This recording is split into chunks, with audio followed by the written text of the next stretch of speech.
best players in the world. I am the one to beat.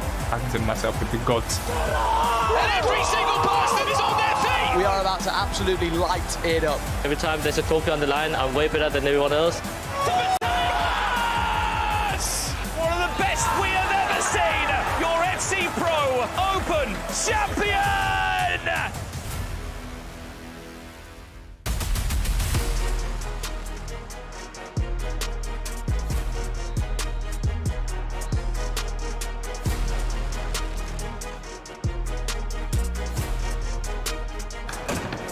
Lads, did you see Tex yesterday? 6 points from 15. I've got a bad feeling he's going to get grouped. Yeah, it was a very tough group, man, and let's cut him a bit of slack. I invested so much in Dan James, though. He's really let me down. Guys, what are you saying about me? I was just saying how well you played yesterday. Oh, thanks, mate. Let's take a look at Group B. What a lineup we have for you today. This kind of player no need an introduction. Twice e-Champions League winner. A verdade é que no grupo estão dois ex-campeões do mundo. Finalist of Pro Open. O RKC é jogador italiano muito bom e muito competente, mas estou completamente pronto. You've got 6 absolute juggernauts in this group. This is the group of death. Group of death. Group of death. Group of death. Group of death. Everyone knows this is the group of death. Write him in the history books. Manu is so balanced. 2 times world champion. 2 times world champ, one of the best players in the world. And he's done it again. An E-Champions League winner. He's playing every time perfect FC. It's not nice to be in a group with him. And perfect performance from Obrun. Obrun is always tough. He also knows how to control the game really well. Umut is back at the FC Pro Open. It's going to be tough. One of the best players with eye for the goal. Caccia. Darkly and is joining the FC Pro Open. First time that they qualify. They are experienced as well. I hope they will not be prepared. I have to prove it on the pitch. Vou jogo a jogo. Everyone is going to beat everyone in this group. So it's so unpredictable. Take it one game at a time. And I just want to win. Hello and welcome to a new season of FC Pro. Last night we had 142 goals and a perfect night for defending champion Anders Vergang. He got 5 wins out of 5. We also saw an impressive display from that man Tex. We'll come to you in a moment, but first, welcome back to the broadcast, Brandon Smith. Group B, the group of death. Yes, I mean, look, I cannot wait for tonight. I was gutted not to have caught last night's game, Tex versus Anders. We won't speak about the result just yet. We'll speak about that in a bit, but what a group tonight is. As you said, the group of death. E-Champions League winner in there, world champions in there. I can't wait for FG. Absolutely, but we are going to take a trip back to yesterday. Group A, Tex, 6 points for you. We'll have a look at some highlights. How are you feeling with 6 points on the board? Yeah, can we define the word impressive? Because it was anything but that. 6 out of 15 points. Horrendous. Once again, I let my fans down, I let everyone down. And I do not apologise to the people that bought Dan James. It's better than last year, though. And it's also better than the year before, because you got 1 point in the first year. 3 points, was it last year? You're getting gradually better. Made out the group. I don't want no sympathy. Just call me bad, please. Call me bad. How does it feel being on this side of the broadcast? You're obviously amazing at both sides as well. How does it feel being here? Yeah, I obviously work in 3 jobs now: content creator, host host second, and then a competitor third. That's why the results ain't very good, but I love this side. I mean, listen, let's just move on, shall we? Tex is so busy right now, a man of many talents. Group B, the group of death. Listen, this group needs absolutely no introduction. Brandon, you're going to be commentating throughout. How are you going to call this one? I mean, I'm commentating every game tonight, so I'm excited for it. We've got over, I think, $2 million of prize money. Well, that is FG. It's because you've got Emre Yilmaz in there, who's won the E-Champions League twice. You've got Umut, a world champion. I mean, you've got another world record breaker in there, and Bashoure. I mean, we spoke, Tex, about it. It's a group that you most definitely would not want to be in. Yeah, when I drew my group, this is the one you do not want to be in. It's the group of death. It's the best group in the tournament. It's got, 3 of the best 5 players in the world, so it's one I wanted to avoid, and I cannot wait to watch it today.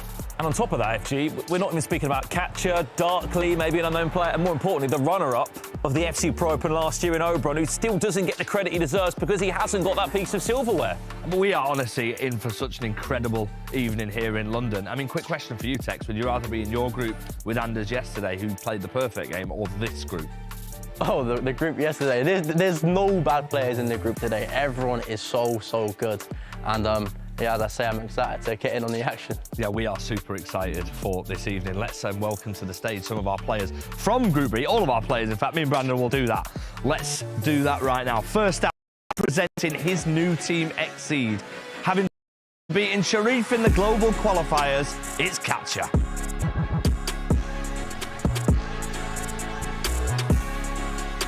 Next up, he was ranked 6th in the global qualifiers and he's making his FC Pro Open debut. It's Darkley.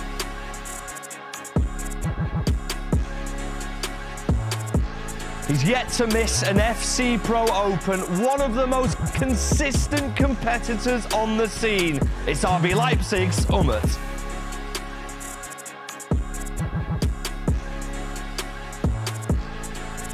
One of 2 Italians in this group of death. He sits 20th in the world at the moment, the runner-up of last year. It's Obrun. And he's ranked 4th in this year's global qualifier. And of course, he is the world number 5. Team Liquid's Emre Yilmaz. And last but no means least, the 2-time World Championship winner, it's Manu Bashoure.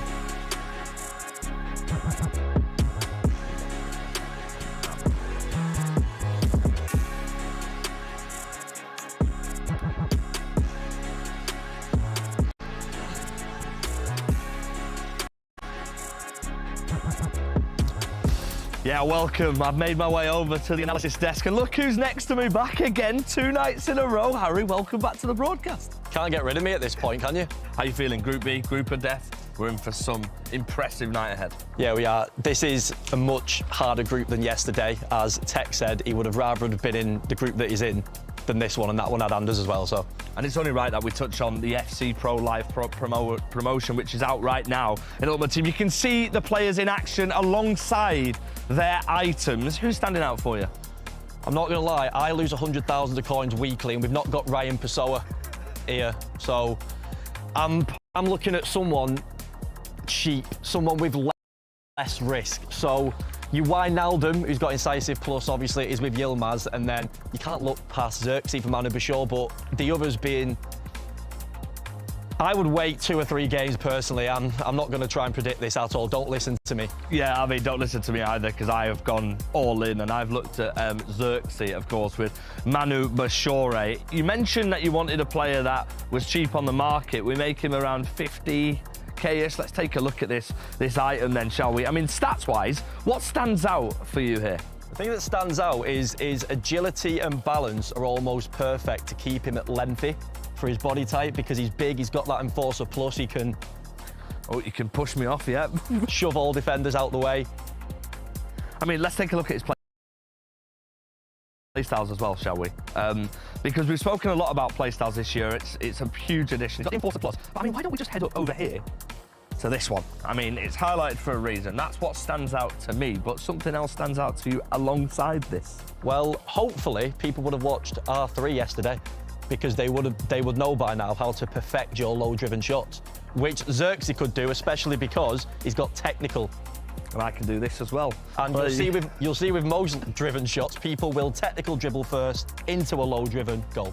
I mean, yeah, and he's been very, very popular so far, that Joshua Xerxes. Let's take a look at what he's looking like in the market as it stands. We'll keep you updated throughout the evening with where he is at. 52,000. You see, some people might be getting a little bit nervous because I think he's gone down 1,000 coins already. The good thing is he can't drop too much. So even if Manu has a stinker, he's still what? He's still like a 30k player or so. So that's what I'd be looking at. But for the risk takers out there, they might be looking to go a bit bigger. I'm actually looking forward to hearing what he thinks about his items. So let's head over to Manu Bashoure alongside a man we're welcoming back to the broadcast as well. Thanks, absolutely great to be back here at the FC Pro Open. I am joined by the main man, Manu Bashoure, the 2-time world champion. I'm sure you get this question all the time, my friend, but I've got to ask you again. First of all, how did you do it, and how does it even feel to be a 2-time world champion? How did I do it? Yeah, I don't know, just by grinding the game, I guess, and that's the same I want to do today and the rest of my career. And yeah, not think too much about what I've already achieved, but always thinking about what's next, and this is the same mentality for today. Yeah, of course. I mean, you've got to enjoy that moment, though, at the same time. I mean, I was there in Saudi when you won it. What was that emotion like, doing it a second time? Was it in your head now that you're in that sort of GOAT conversation? Now, of course, a lot of people talk about it. At the time, I just tried to win game by game, and all of a sudden I was like, I think that's why I really started thinking like, okay, this can be my second one. And felt great because it's a confirmation of that you're still there on top, and yeah, that you can keep going for a long time probably, and that next season also promised a lot of good things. So this is what we're going for.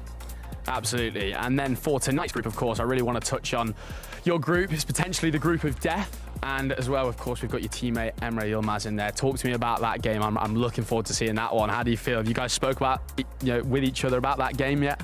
Not particularly about the game, no. That's something we'll see when the moment arrives. I think there's 3 games before, which are pretty difficult as well. But of course, I understand that this game is special to Team Liquid players against each other, the World Cup winner against Champions League winner. So it's a big game. It's a big game, which of course I also want to win. But yeah, it's just like the other 4 games. It's only 3 points, so gotta treat every game the same. Absolutely, my friend. Well, Manu, it's been a pleasure, and all the best of luck, my friend. Great to hear there from Manu Bashoure, a man that's written his own history in this esport, a 2-time world champion. I've got the pleasure of having Tex alongside me. We'll move on swiftly from yesterday. I mean, how hard is it to go from playing here yesterday to now jumping onto the opposite side of the stage and joining me on commentary? It's not hard at all. I love this side, and I can't wait for today's games. We got, obviously, the 2-time world champion up first. And if you remember last year, Jafonzo was the world champion, and he came in. Yep. And he was on smoke. He was. So today, I'm excited to see, is Manu on smoke or not? Well, look, Twitch chat, YouTube chat, we can see all your comments coming through right now, so get involved in the conversation. We've got text of us as well, so fire in your questions for him. But first and foremost, let's talk about the squad. Well, here we go then, ladies and gentlemen. Welcome to the B stream, where we're going to have, of course, incredible matches all day long. It's great to hear from the mainstream about how they think this group's going to go, and it is being touted as the group of death. Just as it was last year, a very similar group, what we saw last year in the FC Pro Open, actually. And we have a rematch from last year right on our cards to begin with today. Obrun versus Umut. They did play against each other in the FC Pro Open 25 group stages, and they will be playing against each other here today. Of course, Obrun did take down Umut 7-5 last time they went up against each other back last year. Since then, they haven't faced each other. They didn't go up against each other later on in any of the competitions. So perhaps a chance for a little bit of revenge here for Umut. Now, we were able to hear from Manu Bashoure as well, speaking about this group. The fact we have world champion in Manu Bashoure. We have an E-Champions League champion in his teammate Emre Yilmaz, and then you've got the consistency of some of these other competitors in this group as well. In particular, Umut, over $800,000 worth of career earnings for him. He has been insane when it comes to consistency throughout this game. But the real question is, can he get one over Obrun, especially considering across the last 3 years, he's only been able to beat him once. And that was back in the Euros 2024. Every other time these two have gone up against each other, it has always gone Obrun's way. So we'll have to see whether that carries on, as we are now underway then in our first match on the B stream. Obrun versus Umut. It's going to be Obrun kicking from left to right in the darker kit, and Umut from right to left in the white strip. And I'm excited to see what this group has for us, because we had an amazing day yesterday, full of plenty of action, plenty of goals, and we're already starting things off hot here with a real chance from Obrun. As now from the corner, he's going to go for the typical nod down that everyone's been going for so far in the FC Pro Open. I imagine that meta will develop as people find out ways to try and counteract it. But for now, it seems to be the most consistent way to try and get a goal from a corner. Here's the first attack now from Umut, though, and actually is through on goal with Salah. Goalkeeper's off his line, but he's patient. He waits for it, and he will strike first. A lot of people would have gone for a chip there when they saw the keeper so far out. But Umut knew he could wait. And just look at this pass. Defender in no man's land, not going to catch Salah from here. On his left foot as well. I mean, I'm going to be honest, I would have probably gone for the chip. If you don't get the power right, it would have gone very wrong. So that is Umut striking first and taking the lead here. And what a way to kick off Group B of the FC Pro Open 26.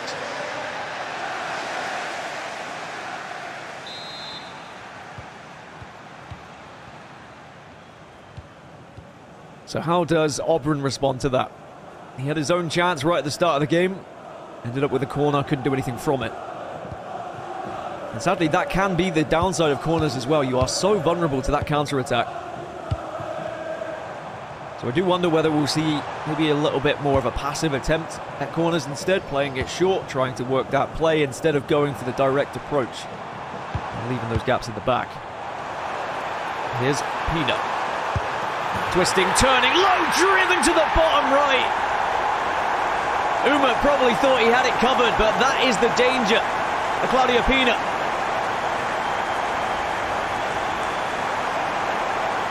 The low driven is absolutely deadly. Keeper had no chance.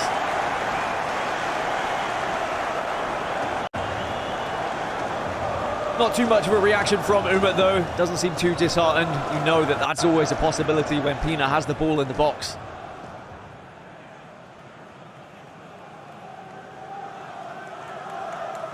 I think they were saying yesterday, and I agree, like, price-wise, the most valuable item we've ever had in FC. 6,000 coins, featuring in so many of these squads. You can save so much money elsewhere and put it in different areas, like your defense. Anyway, here comes Umut off of the kickoff. Maybe he can find something from inside the box as well, as Mbappe gets it! And Mbappe slots it home. It's an instant response. We might be in for a bit of a goal fest here. Again, it's so dangerous when you get into these areas with some of these players that these people have available to them. Bon Mati just picks out Mbappe, and then again, it's just patience. Once you get that turn, once you open up the body, the defender was already gone. Easy as you like, just a little finesse.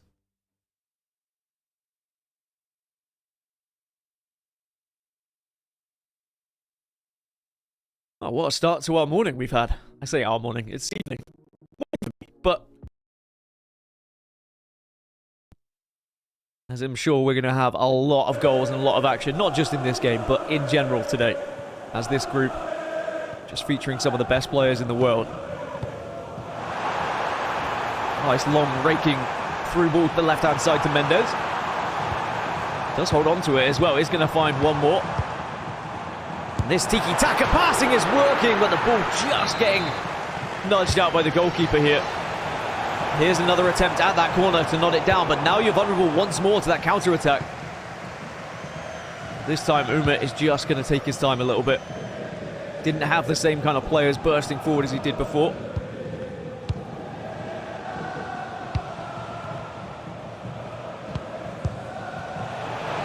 That's a good ball though. Salah is going to be onside and does have support on the right.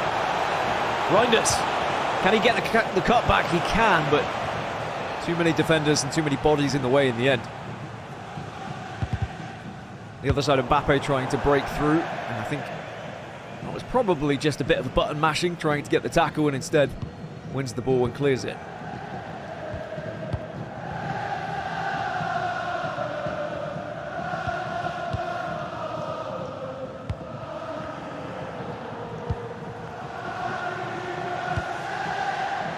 Chiellini, who featured in a couple of squads yesterday, also going to be Obrun's go-to centre-back for today, it seems. He was quite the force in some of the games that we did see him in. So now here's Salah. Of course, scored on the other side, but he's going to be playing on both teams today. Nice little through ball, but Thuram makes short work of it, but Mbappe has been able to get it back here. The ball not really settling at the moment. Umut not able to clear it, nor is he able to gain control of possession. So it means that it's going to be Obrun continuously pressing here. Finally, Umut is able to break out. Look, you can see the dangerous passes he's going for as well. He wants to try and catch Obrun on the break.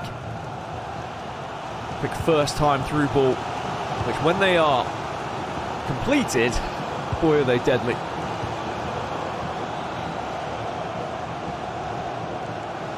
Thuram just waiting, biding his time. You can see the players just being triggered manually to make those runs as well, but then being called back when they're offside. Bon Mati is always going to have fun twisting and turning around players. Opts to go back to the central midfielders and was hoping that Pina could break through.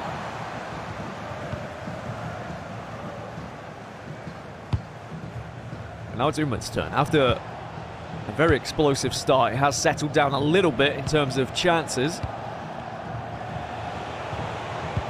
Both teams have shored things up at the back. Here's Reinders.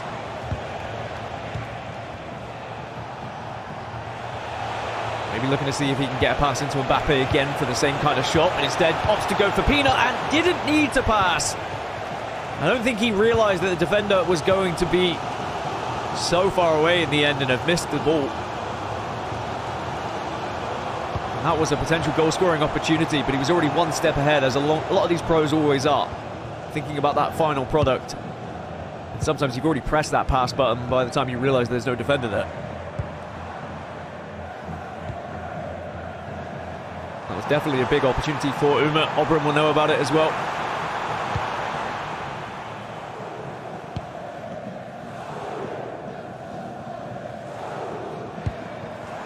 Again, it's a slow and methodical build-up here from Obrun.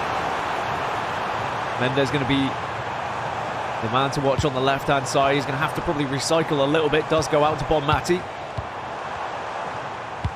Now a couple of 1-2s to hope that Salah could have made that run through the middle. Denied instantly, though.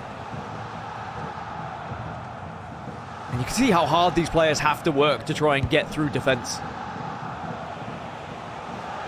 These pro players are very good at player switching and covering those angles, forcing you to get a little bit more creative with your attacks. That's why you will see a lot of player switching like that. You'll see a lot of manually triggered runs as well, just to try and go against the grain a little bit, as Reinders will be able to intercept that one. And I do like that Obrun, instead of instantly trying to launch a counter-attack there, just took a couple of extra steps back towards the goal, made sure he wasn't under too much pressure.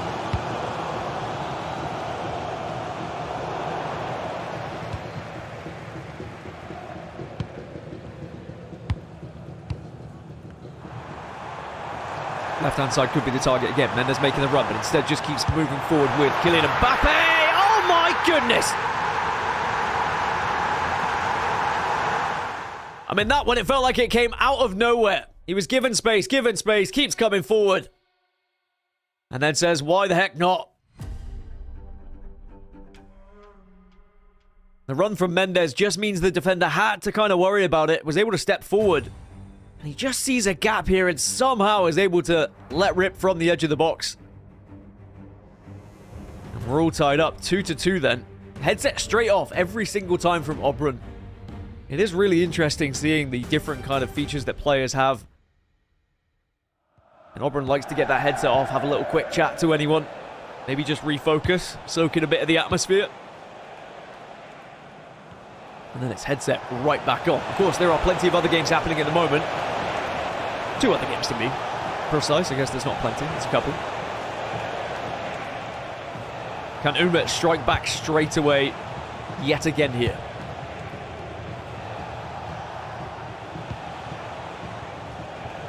Here's Pina. Looking to try and find that pass again to Kylian Mbappe, I think. It's constant player switching, it's constant triggering of the runs. It's hoping that one of those runs can force a defender just to make a little bit of space, a little bit of a gap. Nothing comes of it in the end. You can see the live table on the left-hand side as well. How things will be looking if it ended right now. Emre Yilmaz currently 5-0 up against Darkly. Manu Bashoure also leading 3-2. Of course, the reigning world champion, the 2-time world champion Manu Bashoure. He's up there with the GOAT conversation now purely off of world champion victories. I mean, if he made it a third this year, I don't think anyone could really argue against it.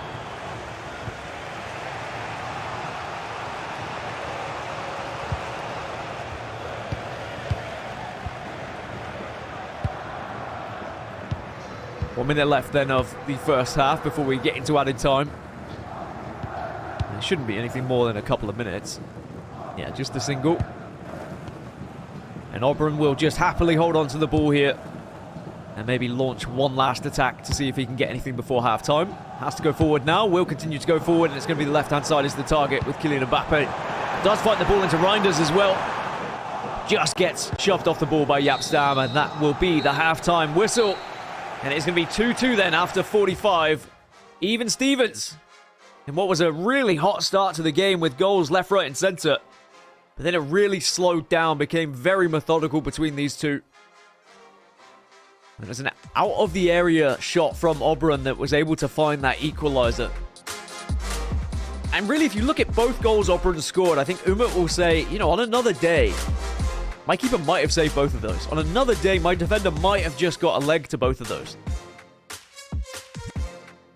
But sometimes it's about ignoring those what-ifs and just focusing on the task at hand of, you know, how do I score more?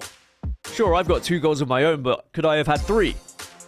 There was that one opportunity where he had the ball in the box, turned, had a shot on goal, but instead played the pass again because you imagine he'd already clicked the button. That one may come back to haunt Umut.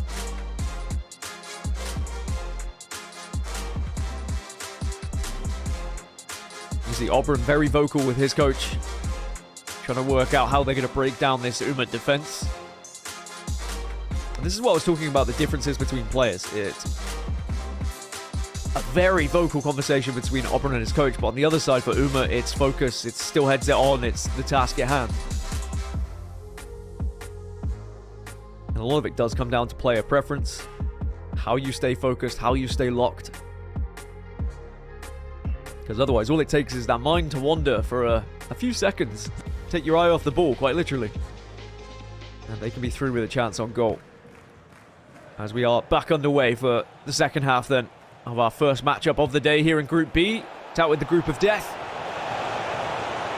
As instantly from the rip, Umut. A long ball to the left-hand side. Nothing comes of it in the end. Thuram wins it back.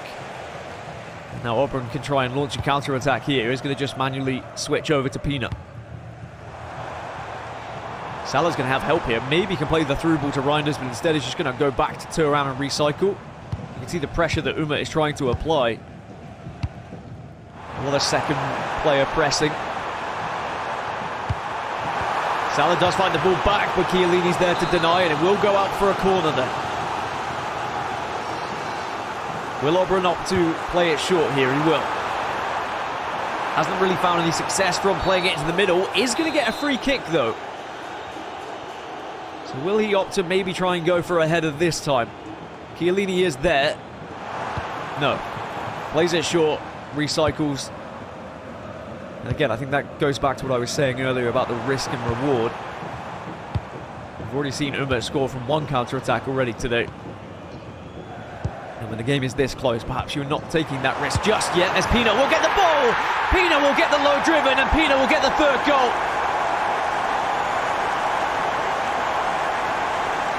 And Obrun will take the lead for the first time in this game.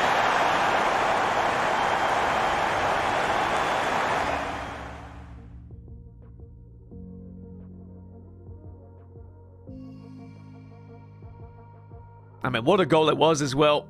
Again, it's the danger of Pina.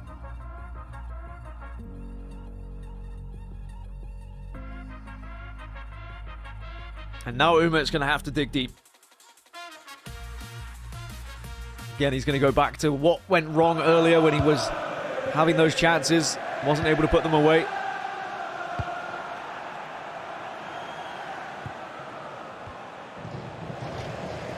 It's Correas just brought that ball down, but sadly couldn't do much except play it against the body of his opposition. Correas featuring in almost everyone's squad so far in the FC Pro Open. Seems to be one of the best left-backs value-wise. Here's Mendes. Opting not to go for Correas. But now Umut isn't going to have as much time to build here. But certainly still plenty of time to get back into the game.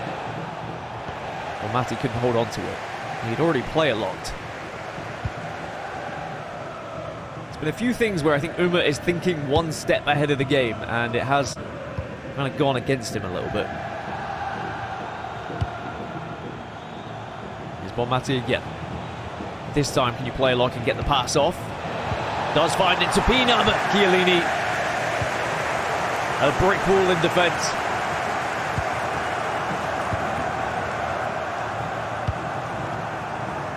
And now Obrun does have the freedom to take even more time. He was already building quite slowly. He was already being very patient with his play. Mbappe does win that header as well. So now Mendes is going to be able to play the pass. If he's onside, this is a huge chance for Bonmati! It's 4-2.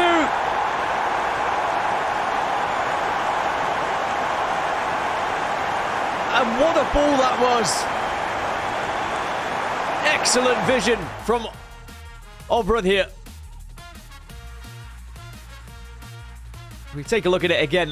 The pass to Mbappe was a risky one, but then seeing the run from Bonmati and the quick first time through ball from Pina was beautiful. Now Umut finds himself again down by 2 goals, and it's almost a callback to what happened last season, where he lost this matchup in this exact fixture, in this exact group stage against Obrun 7-5.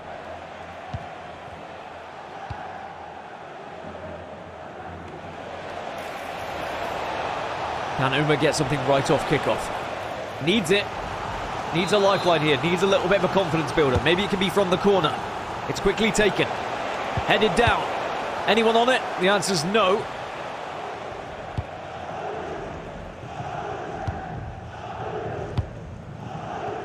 And is Umut just running out of gas a little bit here?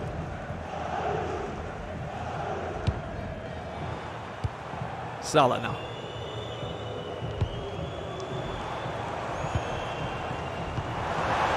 It's just brilliant football that's being played by Obrun at the moment, creating so much space with these passes. Lovely triangles, lovely 1-2s. We'll still just keep this one in as well. Umut's going to have to work hard to defend this. The player switching and the pressure is being applied, but the pass is going to be there. Does get the shot away, but thankfully for Umut, he is able to get a player in the way of it. But now he can launch this counter-attack. Mbappe is going to be through here. Could strike if he wants to, and he will. And there is the ticket back into the game for Umut. It is another counter-attack. The second counter-attack he's scored so far this game. And it is something Obrun has to be aware of. Defenders couldn't get anywhere near Mbappe in the end. And I think you're damned if you do, damned if you don't in terms of goalkeeper movement there. He had so much time. If you had moved it far post, he would have just slotted it near post, and vice versa. So I think he just hedged his bets, kept the keeper in the middle, and hoped that maybe a mistake could be made on the other side. Well, it does make these final 25 minutes or so very interesting. You always feel a little bit more comfortable with the 2-goal lead, but now just one more needed for Umut to try and rescue a point here, and time to potentially still go one step further.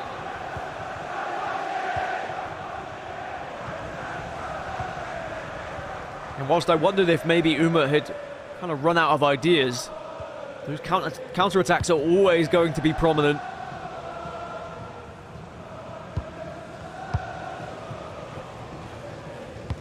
I don't know how safe Obrun's going to feel at just 4-3. Here's Pina. Bullied off the ball by Thuram. And again, now it's another counter opportunity here. This one's a little bit slower because he didn't have the same runs that were being made.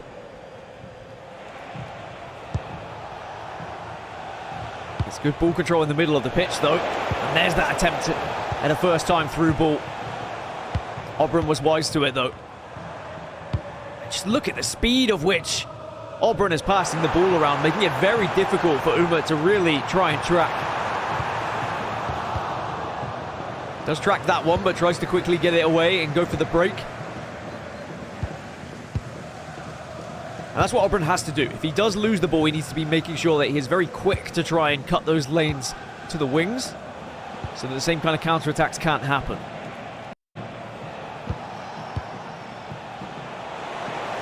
Pina sees the run for Salah. Instead tries to opt for a pass into the middle, but that one is quickly intercepted as well, and now Obrun will have the ball on the left.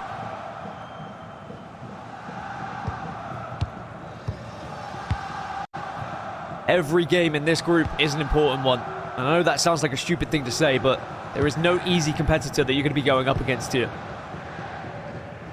Even some of the new boys, even some of the players who haven't featured in the FC Pro Open before, they're here for a reason. Through qualification, have earned their right to be in this group of death.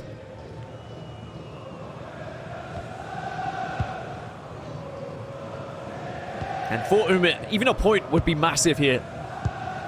Especially if you consider the history against Obrun and the fact he hasn't really been able to find wins over the years.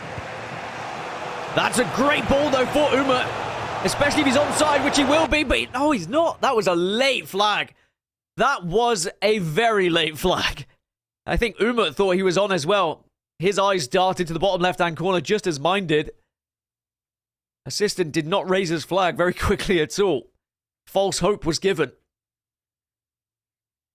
There will be a chance to jump into the tactics screen for both players then. A very entertaining game to kick us off here though. And whether you're a fan of the Italian Obrun or the German and Umut, I'm sure you've enjoyed what's happened regardless, but it's of course Umut who is going to be behind still going into these final 12 or so minutes. Well, that is still plenty of time to get a goal, if not multiple goals. Remember, it's 9-minute halves here in the FC Pro Open.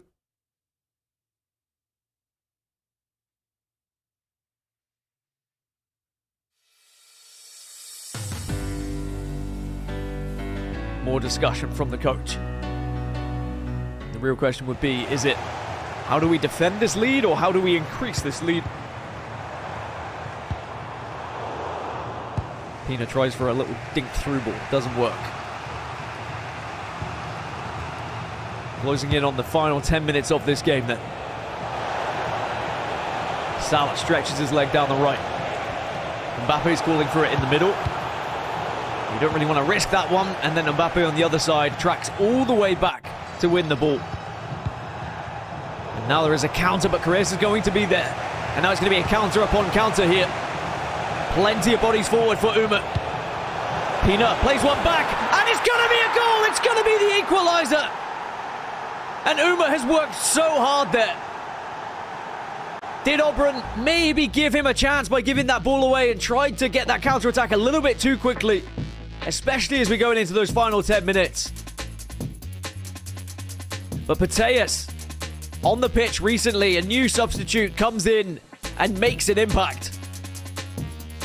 What a game, 4-4. There was an instant pause as well from Umut after it happened. Straight back into the tactics screen. Because you have to imagine previously he would have changed things to be throwing everything in the kitchen sink forward.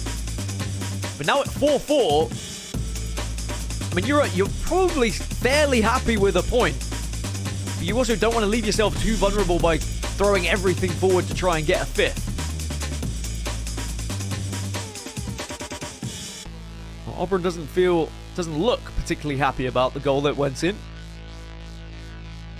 And I wouldn't be either. He did have possession. And it was Carreras actually in a pretty advanced position for the left back, was able to intercept. But it was well read by Umut. And he capitalized on the moment. Brilliant passing between the three players that were all leading the charge. And in the end, Putellas gets the goal. Well, that sets us up perfectly for the final 9 minutes then of this game. Can anyone steal this game away? Steal the 3 points? Or will the points be shared? With the likes of Bashoure and Emre Yilmaz in this group as well, any points that you can get are going to be good. I'm sure both those players will be licking their lips at the chance that neither of these players capitalised and got 3, if that's where we end. Here's Jude Bellingham. Does Obrun maybe have one last opportunity here, but does give the ball away again. Similar position to what happened before as well. And now here comes that counter. Mbappe has tons of space. No, he's offside. It's another offside. It was another one that was very close indeed, but now Obrun with Putellas, Obrun with Pina. Obrun still has the ball. Stam, though, just gets in a leg. And I tell you what, both players are definitely going for the win here. Neither seem happy with the draw. Salah's got loads of room on the right. Doesn't go for it. Instead, he's looking to try and go a little bit more direct through the middle. Maybe hoping to get one of those first-time through balls for the perfect opportunity. And this is always the point where you consider, do I play for the final attack of the game? You don't know how long added on time is going to be just yet. So there is the option of waiting and seeing. You have to wait one more minute. And it looks like that's exactly what's going to happen here for Umut. He's basically saying, I'm happy with a draw, but I'm also going to make sure that I'm not losing. 2 minutes of added on time. He's going to deny any sort of attack opportunity for Obrun here. He's going to make sure he doesn't lose this game. And then he'll start to move forward, but you cannot give the ball away here. He finds a long through ball here to Mo Salah. Oh, but he's been shouldered off of the ball. I don't know if there's going to be time for an attack to be launched here. You have to just send one up. And the final whistle will go, and the points will be shared then in what was a very eventful first match of the day here on the B stream. And I'm sure Umut will be the happier of the two, coming back into that game, getting the equaliser and getting the draw. Maybe Obrun a little bit frustrated that he is unable to get the 3 points after leading for the majority of the game in the end. But it did really come down to a couple of mistakes here or there, a couple of missed opportunities, the fine margins between these players. But it is just going to be a point each between the two, and they're going to have to look elsewhere in this group to try and find a little bit more points to climb that table. But considering the fact that Obrun usually gets the better of Umut in these matchups, I think Umut will be delighted he's able to share a point. But in the end, it is going to be 4-4 between the two competitors. Even Stevens, they will share the points across the board. But it was a very entertaining game to kick us off here. But of course, we're going to have more games on the B stream. But until then, we're going to jump back over to the main stream and see what they're doing. To do it. I cannot wait for when that game does happen, when Emre does play Bashoure tonight. That will be certainly one to remember. Well, full-time result we're waiting for there as we conclude round one here in the FC Pro Open in Group B. Emre Yilmaz leads the charge with the goal difference. But this is only the start of a very busy night here in London, because up next, our featured match will be Emre Yilmaz versus Obrun in round two in Group B. Tonight, it's the big one. Emre Yilmaz and his opponent Obrun. This is the trilogy. Obrun, I know he's a crazy player. Full-time result! I need to be lucky, I think, in the next game. True.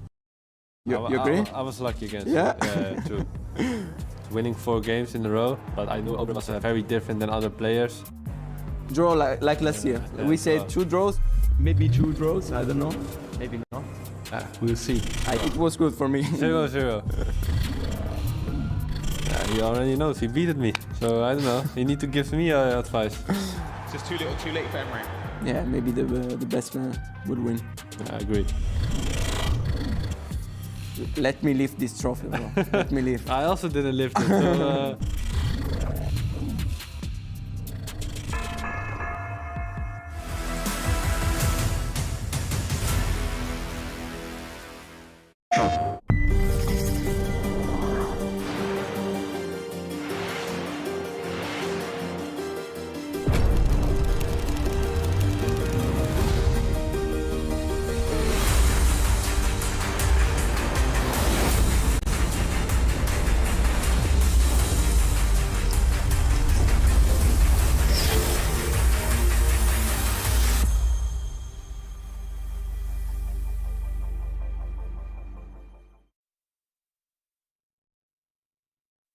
PlayStation.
Join in on the action of the FC Pro Open broadcast at Twitch or YouTube /EA Sports FC Pro to earn your viewership rewards. Watch match day 2 for at least 15 minutes and earn an FC Pro Lucas Klosterman on loan. Watch 60 minutes and get an 83 plus ×4.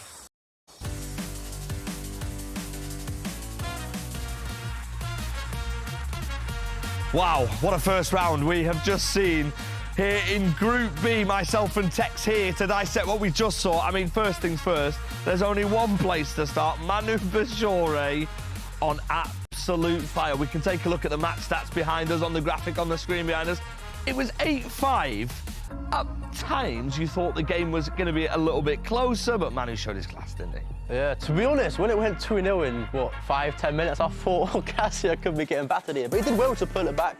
Obviously, as a world champion, you want to start well, and he managed to do so. He's just so good. Everything just slows down for him. He's clinical. He is a very, very good player. Yeah, he's a fantastic player, and this group is absolutely fantastic and full of big names as we move on to the draw between Obrun and Umut. I mean, two huge names within the scene, Tex, and I mean, nothing could spread these guys. You couldn't split them with this. Yeah, I think if you asked them going into it, would you take a draw from your first game? They'd both say yes. Obviously, you're up against a player of Umut's quality and Obrun's quality, you take a draw. But then when you've got the other likes of Manu Bashoure, Emre Yilmaz in the same group as you, is a draw a bad result in that fixture? Personally, if I see Emre and Manu in my group, I can't mind up third place. I'll take third place. And let's talk about Emre Yilmaz, by the way, because what a performance by him. Look at that, 4-0 up in 21 game minutes, Tex. I mean, this one was looking like a really, really long game. I mean, it was a long game. It finished 8-2. I think Emre, if he plays like that for the rest of the tournament, it's going to take some stopping. He is also going up against Manu Bashoure in round 4 this evening, so make sure you stay tuned throughout that. Let's take a look at the Group B table as it stands. One round of fixtures. If you're new to this concept, this is just week 1 of Group B. The players will do it all again at a later date. The thing is that I'm looking at is at the bottom of the table, directly on that -6 goal difference. Yeah, it's not looking good, but the bottom 2 players now play each other in this round, so they'll be both looking at that game as a must-win. You've got to beat Caccia, you've got to beat Darkly, and that's what they're going to be looking at. Yeah, what a game that's going to be, and what a round of fixtures we've got ahead. And what a lineup we've got here today as well. Let's head over to Harry and Shorey. It's time for some R3. Yes, guys, hello. I am here with the main man, Harry Hesketh. We're going to be looking at some R3, some corners specifically, and I'm joined by the corner king himself. I mean, what better man? H, how we doing? Self-proclaimed corner king. It's nice to go from one wash pro yesterday to another today, but we're going to be a bit more advanced than yesterday. I'm the level up a little bit, we should say. Guys, we're going to have a look at some items first here, some key attributes, etc., before getting into a couple of clips. And we start off with Virgil van Dijk, Harry. Man you absolutely love, of course. This is our budget option because with corners, you need someone with your aerial prowess, your precision header, and more importantly, he might have low pace, but intercept plus. Doesn't matter. Let's just highlight. Let's highlight that right there. As you can see, ladies and gentlemen, shining on that intercept plus. We'll actually go over to some play styles as well here next up to look at the rest of the play styles that Virgil van Dijk has got on screen. Harry, talk to me. He's got 4 of the 6 really good defensive play styles, and something I know you really like as well, the pinged pass. Before we get into corners, I'm telling you, the most underrated play style on the game is pinged pass from your centre-back. Just being able to start an attack as soon as you tackle your opponent. Kid into centre mid. I've seen you do that way too many times on #House Sundays. It's actually quite annoying, to be honest. We'll get in some clips here as well from some corners, though, to have a look at and see how these players are actually using this in the tournament itself. First of all, we've got Dan Burn. That's very true. We need to go to Dan Burn first. Absolutely, yes, we do. I was too excited to see the corners, if I'm being completely honest with you. Dan Burn, a slightly more expensive option out of the rest. H, talk to me about this card. He's obviously extremely tall, taller than Van Dijk. Basically, the number 1 reason why people have got him in this tournament, I think we had Tuga yesterday. He's playing, I don't know who he's playing for today. Do you know? No, well, I've seen him, and he's 6'6".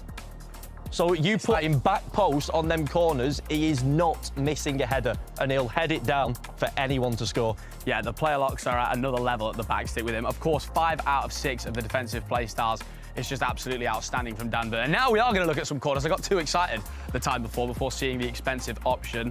Going to have Harry talk us through on the controller here with some R3.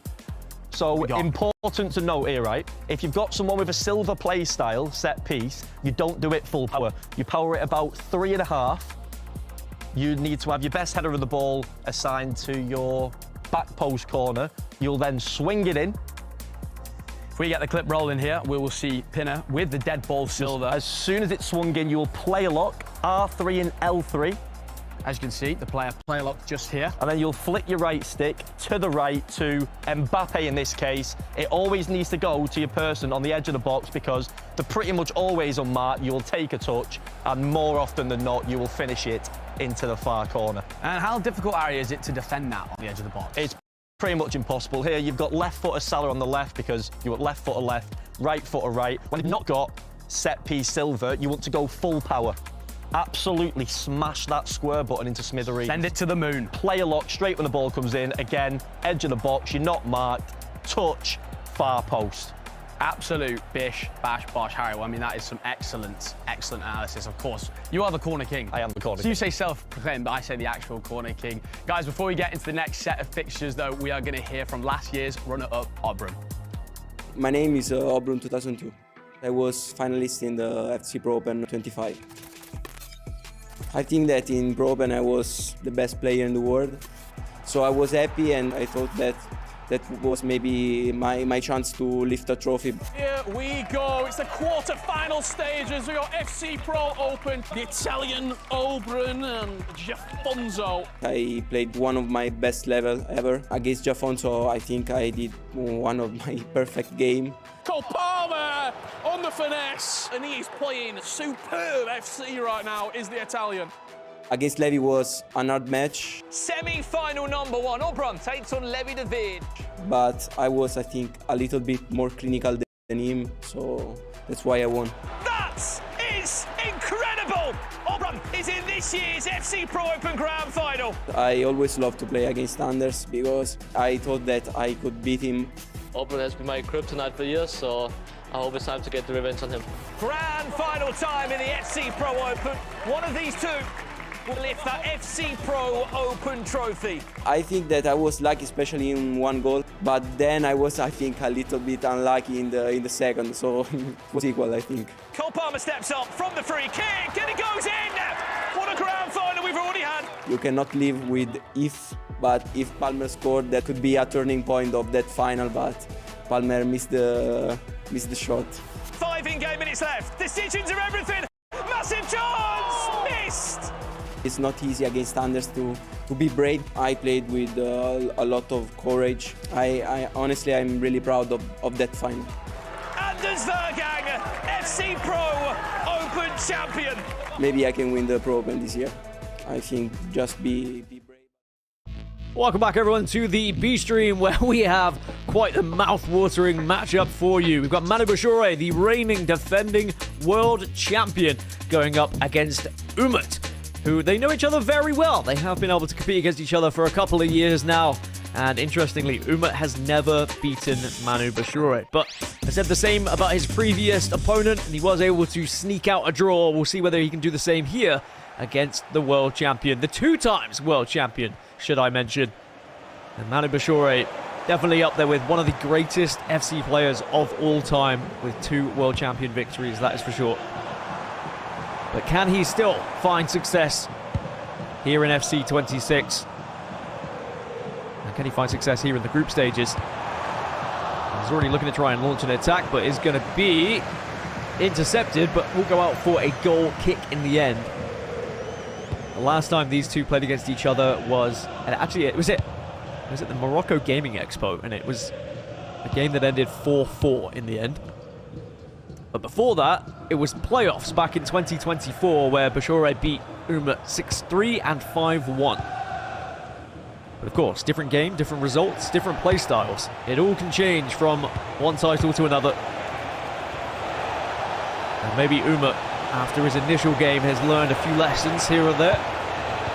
Can he find a goal right off the rip here? No, he's going to be denied. But it is kind of crazy that we even get this matchup on the B stream. And it just shows how amazing this group is and how much talent there is in this group of death. Salah now plays it back to Tonali. One more to Reinders, tried to get that final pass to Mbappe. And now Umut going for similar quick counter-attacks here, just as he did in the previous game. But cannot find the pass in that one. And now it's going to be counter upon counter. Salah twists, turns, tries to get it onto his left with a little shimmy and shake. No shot away, but does win the ball back. These are the dangerous kind of attacks when you don't have time to really process what's happening. Mati still has the ball. Umut doing well just to shadow all of these players, but Mbappe is somehow found. Tries to go for a cheeky pass into the middle. That one's going to be denied as well. Very successful defending from Umut. Now he can look to go forward, and he will find the ball through, and he will find the goal as well. Umut takes the lead here in a giant matchup between these two. One of the most consistent players in the world versus a two-time world champion. And it's consistency that leads right now. And I mean, it all started here. That was from the last game when Umut was able to get the goal. And what a goal that was back then. But it was a similar kind of strategy where he was able to get that counter-attack underway here against Bashoure.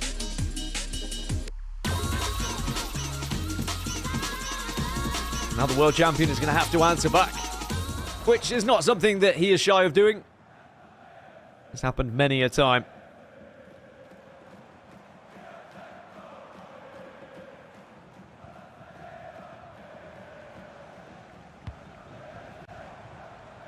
So Umut strikes first, but what does Bashoure have in the locker here?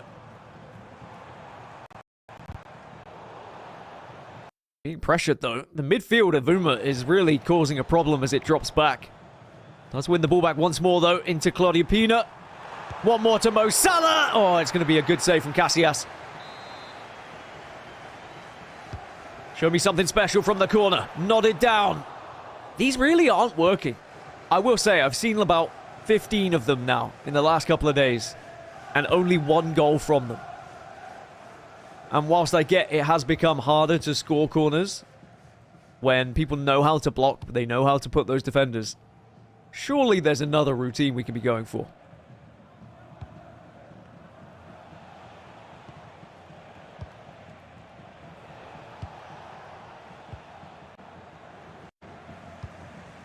Bashoure wins the ball back. Again, struggling to get through this midfield of Umut. I wonder if there's a bit of a formation clash here and it's just favouring the German.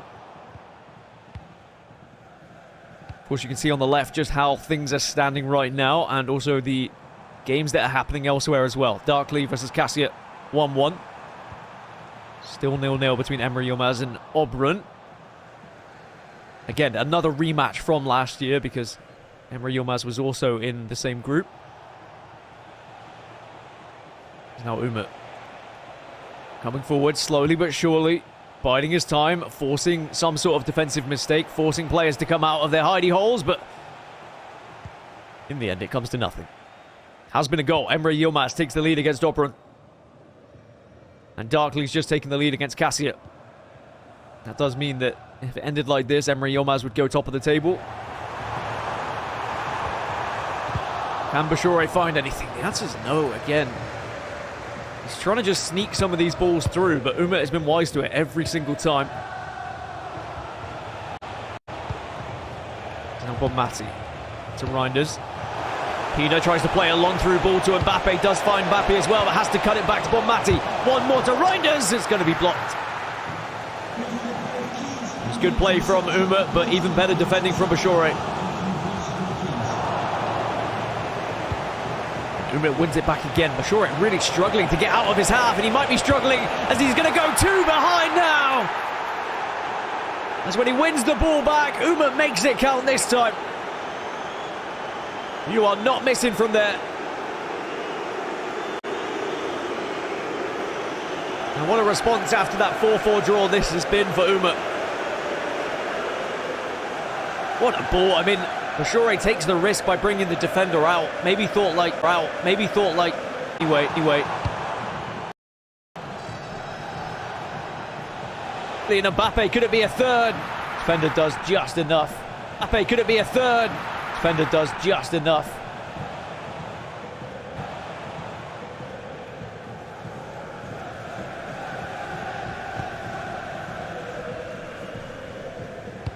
So 32 minutes gone. Not really seen any clear-cut chances from the world champion thus far. Maybe something from Salah from the edge. Did tee it up on his left foot, maybe considered a finesse, but I think it was too predictable. Would have been red. Goalkeeper probably would have moved to that corner. Amounts to nothing then. It's been all Umut for the most part. He's going to have a chance again. Salah was making the run on the right-hand side, but instead plays it through the middle. Will find the third! And this is a one-sided affair right now.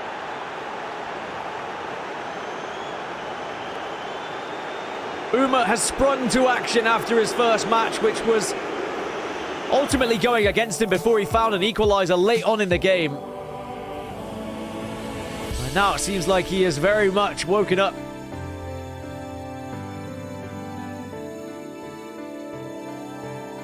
And the German finds himself 3 goals up against the world champion Manu Bashoure. As Bashoure visibly just trying to shake it off. It's not an impossible lead to come back from, but with how Umut's been defending so far, I'm struggling to see where the gaps are going to be for Bashoure to try and break through.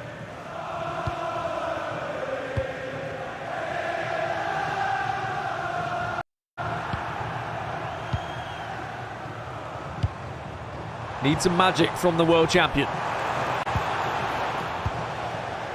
None found there. We'll still be looking for it. As we come to the close of the first half then between these two giants. All will be won back. These are the kind of chances you want to try and take advantage of. The unexpected possession, where your opponent's not quite going to be in a position to defend it as successfully as you would imagine. Tonali finds Reinders, plays one more, and Mbappe's going to be offside, so it won't matter. And another goal for Obrun, by the way. Obrun now taking the lead against Emre Yilmaz. And you can see how important that point was for Umut against Obrun. Just last game. Can Bashoure find anything before the half? He's going to have a chance with Salah here. Has to hold on to it. Turns to recycle a little bit. Tonali now on the ball. Pina looking to try and create space. Can't find it. And now Umut can launch another one of these counters, but Reinders will be there to stop anything in its tracks.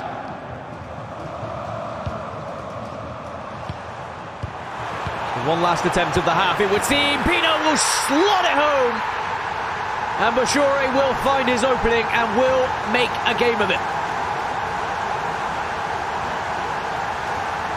He makes a statement to Umut. I'm still in this one. Don't count me out just yet. We look back at the replay from the third goal from Umut. Was a beautiful one.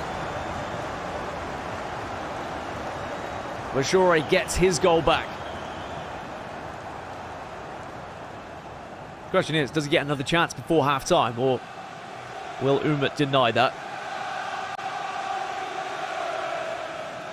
I imagine Umut will probably hold on to the ball and look to launch the final attack of the half himself. Yeah, only 1 minute of added on time, so Bashoure shouldn't get a chance. As I say that, the ball does go out for a throw-in. If Bashoure is quick enough here, he can go forward and will go forward. One last attack then for Bashoure of the half. Wins the ball back and will be the first 45 done and dusted. And what has been a very exciting first half between the two, which was dominated by Umut for the majority, but then one chance for Bashoure is slotted home by Peanut. That low driven proving to be vital yet again. And at 3-0 at the half, I probably would have been saying, you know, I'm confident Umut should be able to walk away with this, at least walk away with a point. But just that one goal, just that little sprinkle from Bashoure might just plant that seed of doubt in Umut's mind. Elsewhere, Darkly has a 5-1 lead over Caccia. That will mean Caccia will be rock bottom of that table. But look how close it is with everyone else right now. 4 points, 3-3-3. I think this is what we expected with Group B.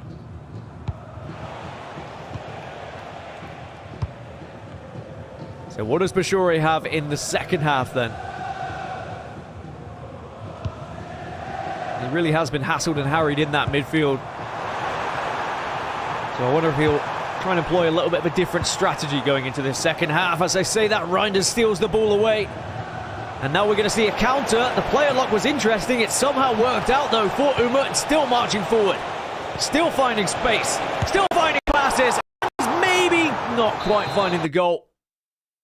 Instead, it is going to switch over and be a corner. All the way to the back post. Again, an attempted header down. Again, it amounts to nothing. Do I sound frustrated? Because I am. Well, that's a good ball, though, for Bashoure. Well, it would have been. Offside. Yeah, I don't know. These corners, they've been a little lackluster for me. I think the pro players now have found a way to defend them good enough that I'd start to experiment with something else. Even if it's just a short corner and playing it to the edge. And then starting again.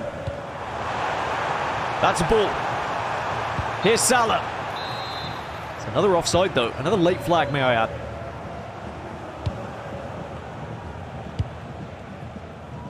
Back in my day, the flag was shown straight away.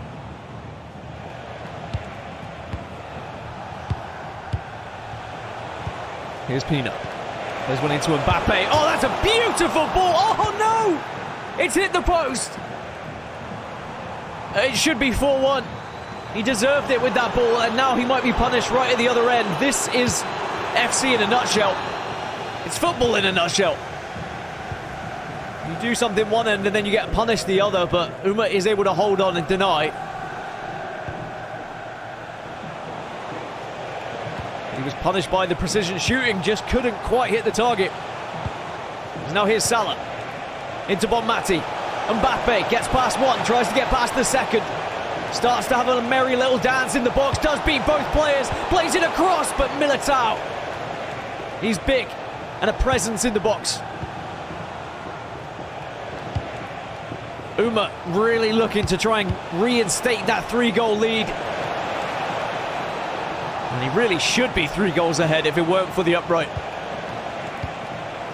Might have another opportunity here though. Salah, back to Reinders. One more into Peanut. It's great defensive work from Bashoure, especially under the pressure. You always feel it a little bit more after they've just hit the post because you know they deserve that goal. Great ball across to Mo Salah though. One more in. End-to-end action at the moment. Oh, what a ball. That's not offside. Here's Salah. Going to be on his right foot, so he's going to have to turn back in on himself. And that is, again, inherently the problem with Mo Salah. You're so reluctant to do anything on his right foot. Mbappe does win the ball back. In a very dangerous spot. Plays one back to Tonali. Into Salah. Back to Reinders as well. No real gap to shoot in the moment, so instead just waiting for some space for those strikers. It's going to be Kylian Mbappe in the end, but Stam will be... Again, the defender is able to be in the way, but it's another huge counter-attack, and it's Mo Salah again on the right-hand side, shifts it across, and Bonmati makes it 4! And whilst Mo Salah might not have that right foot to shoot, if you do have the time, if you have the vision, you can just turn and find an extra player. And Umut, deservedly so, finds his 4th goal. It's just the quick ball roll across, and then also it was the patience once he received the ball with Bomati. A lot of players would have struck it straight away first time, trying to bury that ball. But he saw where the defender was, and he knew he could get that extra percentage chance of scoring if he just took his time.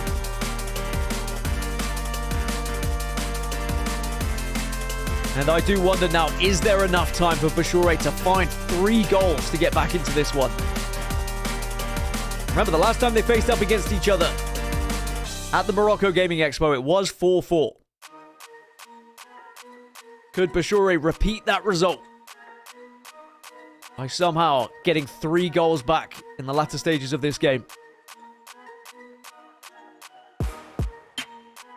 And whilst I'm hesitant to think it's possible, we are talking about a 2-time world champion.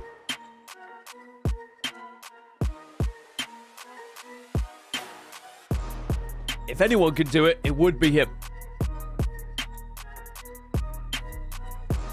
And you can tell from his focus, from his body language, he believes he can do it as well.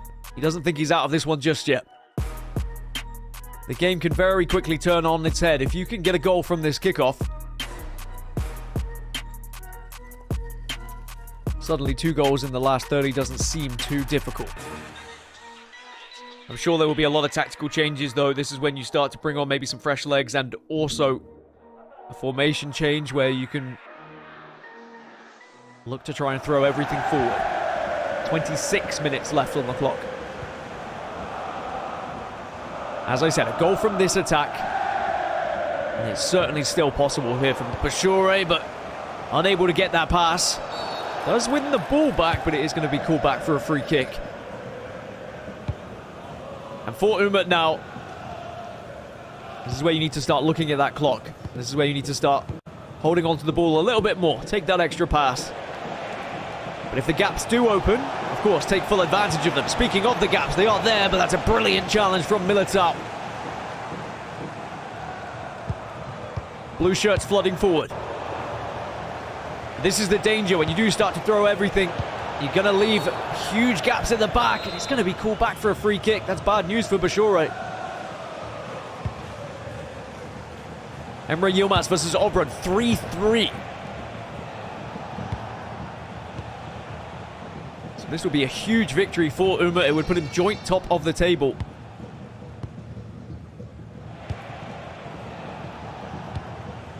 Salah wins it back.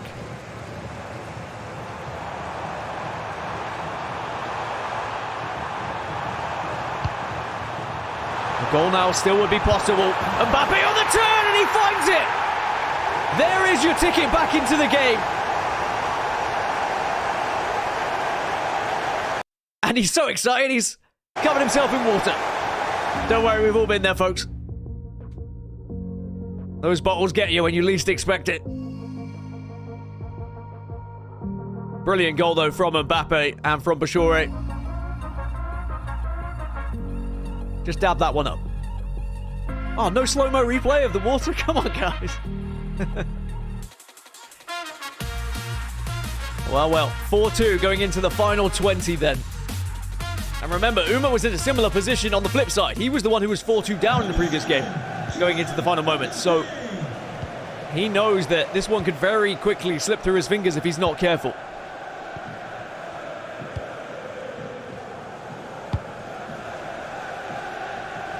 Let's just hope the water didn't go on the controller.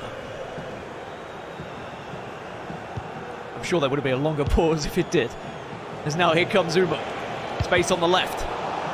Tries to get it, but actually the advanced position from Militao worked out in the end, but Bashoure trying to rush the attack. He's given the ball away. One more goal for Umut would kill this game. Pina. Into Salah. There's the goal. There's the game killer. And that 5th one surely should seal the deal here for Umut. And every drop of water goes into his mouth. That's the difference between the two right now. This is just a well-worked goal, though. He saw, as soon as Militao stepped forward, he saw how much space there was going to be for Salah. And when you get Salah on that left foot with his finesse, it's so difficult for the keeper to really make the save.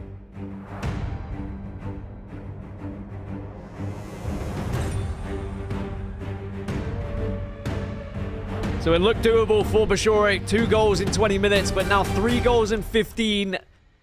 We're back to that same question. Is it even possible? Emre Yilmaz just taking the lead against Obrun, by the way. Which is even better news for Umut, really. Because it just puts one more player down lower in that table. Sure, he's a couple of points behind Emre now, but considering he had the draw with Obrun,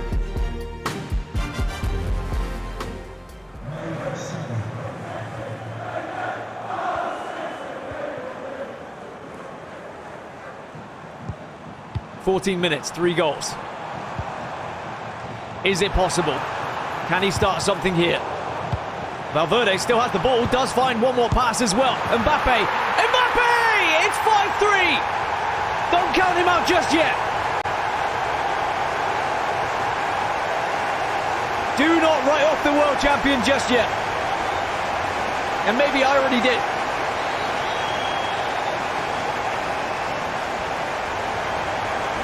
A little bit of fortune as Valverde's just been able to hold on to the ball, but the extra pass and finding Mbappe and seeing the gap takes us right back to where we were previously. 2 more goals needed.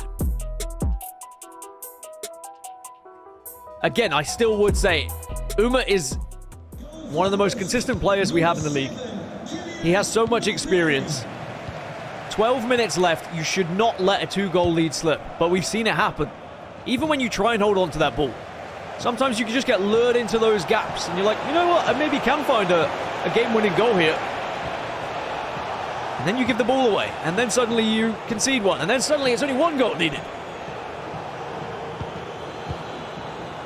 Umut just needs to slow it down. Force Manu Bashoure to try and win this ball back. And that's exactly what we're seeing right now. Frustrate your opponent. And then occasionally you will find gaps and maybe you can find the win, but Caccia makes the save. And Manu Bashoure still in this one. Even if it's just a slither of hope. Hope is all you need sometimes. But Mati plays one in. Pina finds another! And it might just be happening.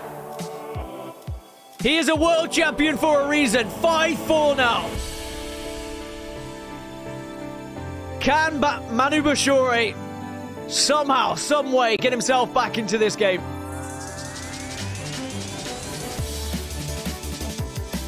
Brilliant pass to find Mbappe, and then the finish as well, the low driven. Keeper couldn't even get near it. And this time, no water spilled.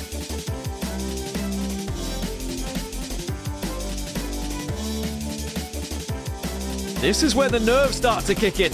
Umut knows now Bashoure is going to be on the charge, on the hunt. And holding the ball when you only have a goal lead is far more difficult than when you have a 2-goal lead, let me tell you. You're suddenly a lot more nervous. You suddenly doubt a couple of these passes to try and hold on to the ball. And if that gap does open, if there is an opportunity to play that through ball and go for the 6th goal, does Umut take it? Because giving away possession is a risk.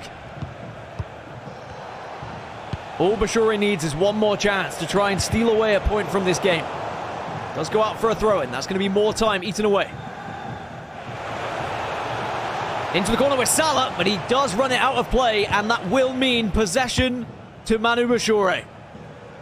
3 minutes left on the clock, plus added time. Surely he can't get an equaliser here. He was down by 3 with only 17 minutes left. Plays one into Mbappe. Oh, it's a great block from Stam. Will go out for a corner, though.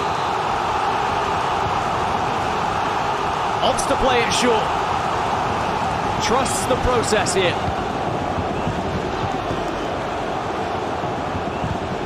Umut trying his hardest to try and win this ball back. Is now Mbappe on the edge. Just shielding the ball at the moment.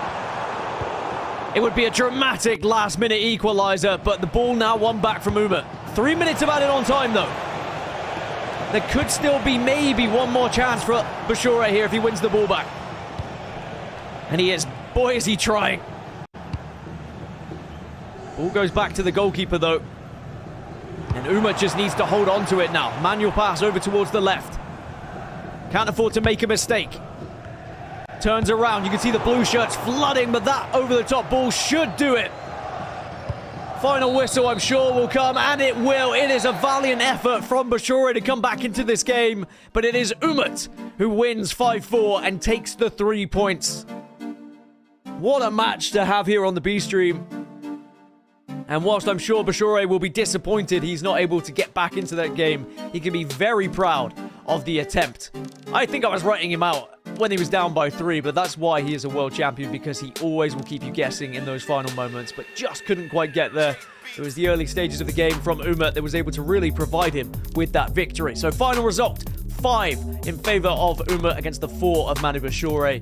That will do us for now on the B stream for the second matchup. We will have more shortly, but until then, let's jump over back to the main stream. I respect it, Darkly. Score now, Obrun, and let's see how these next few minutes are going to go. And Emre at this point might go for a little bit of goal difference here, potentially. It's worth going for one more goal. It's 88th minute. You probably think you're in the clear for winning the game.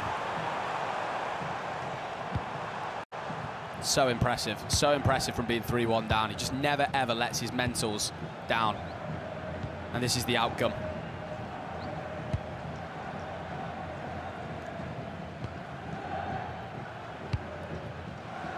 See how many added minutes we'll have here, ladies and gentlemen, in this one, but it looks like all she wrote. We've got another +3.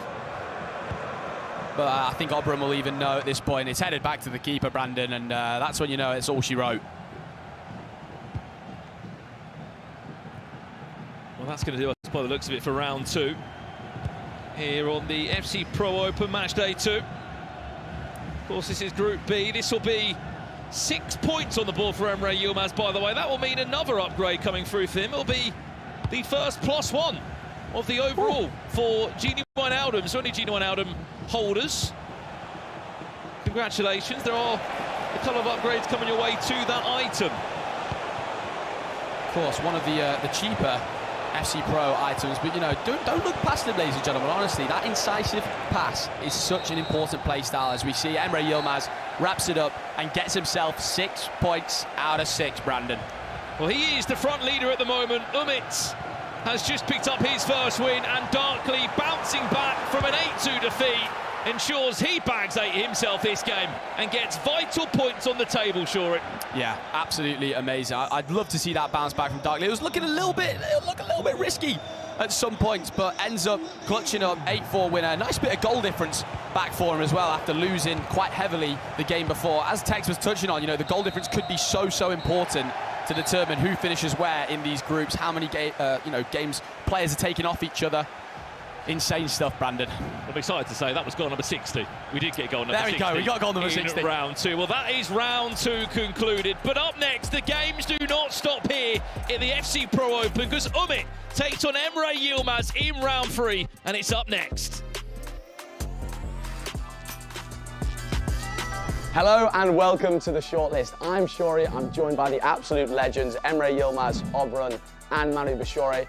Guys, I'm going to see if you can give me the top 5 answers in a range of questions posed to the Ultimate Team community. All right, lads, so per question, you've got 3 lives. Yeah, we're ready. First question, who is the best icon in FC 26? We've got 5 answers here, the top 5 from the community. Okay, community. Ronaldo for sure. Yeah, Ronaldo. Bro, you need to think like community. Yeah, of course. Yeah, Ronaldo. You guys tell me when you want to lock it in. Don't listen to Emre, please. R9 for sure, yeah. Are you locking R9 in? Yeah. No. Yeah. No. Emre, Okay, yeah. we need a team agreement. This is working as a team, guys. We are 2 against 1, so... Okay, R9. R9 is number 2. 26 people said R9. Okay. Pelé? No? Wait, calma. The community will think that R9, Pelé, for sure. Maybe Gullit. But Pelé, bro. Pelé, yeah, Pelé. Say Pelé. Pelé? Pele, 1 life has gone. What? Oh, listen to me. Me and him.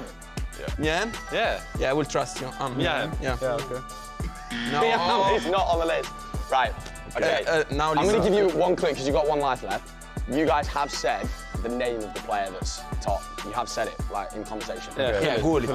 Okay, Ring Hullet is number 1. Okay. Ring Hullet is number 1.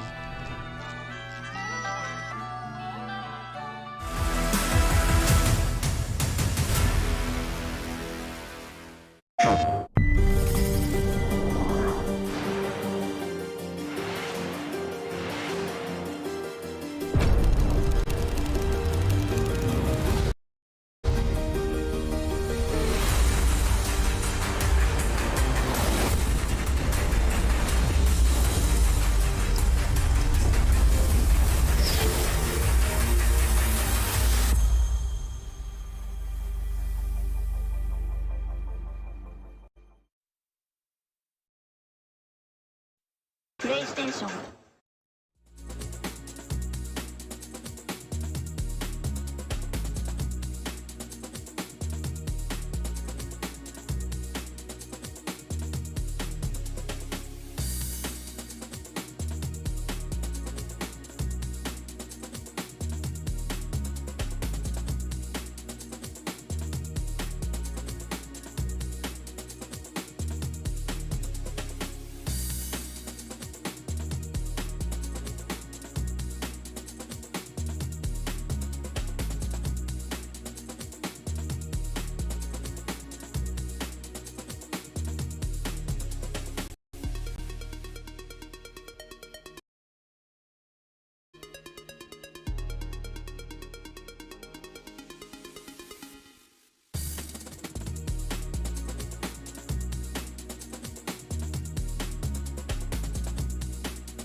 I don't know what people we've been asking these questions to, but the last three answers, I think it would be a miracle if you got them. Okay, wait, let me think. Bale could be. Bill, possible? Okay, let me think. Nation. Puskas. Drogba. No. You have said one of the names? You have said one of them. Bill. Yeah, Also from me. Gareth Bale. Gareth Bale's on there. Okay. Gareth Bale's better than Pele. Gareth Bale was in third. He had 16. In fourth, you've got someone with 8, and then in fifth, you've got someone with only 4. We have Douglas, Kenny. But I think look how he looks. I think it's. Look, I'm not saying. Look how I think it's Douglas. I said with Douglas.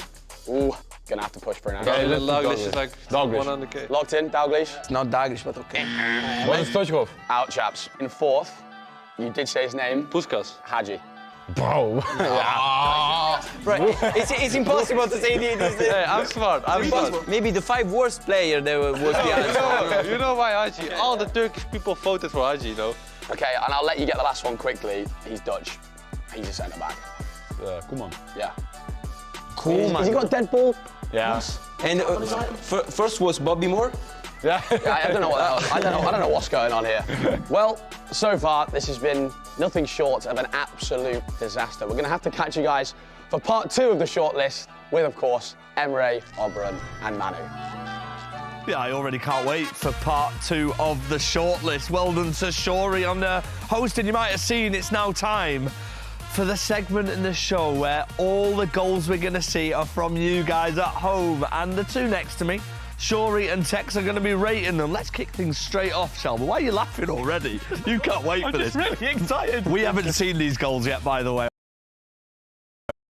We are going to spin round and we're going to look at our screen. This one's a corner. Goal. All right. That is very similar to the one. I'm not a fan. You're not a fan of that? What I do is L2 and circle. Oh, give him some credit. Nah, He's hit it off the crossbar to spend and your in. time to submit that in, that's embarrassing. No. Listen, keep submitting that in. Don't listen to Tex. I've not seen you do that yesterday. You only got 6 points, pal. Right, let's move on to the second one. He's done it again. Let's move on to the second goal then. A little bit more of a different one, Tex. Open play from Vins. Oh, nice. It's a little power shot. Power shot.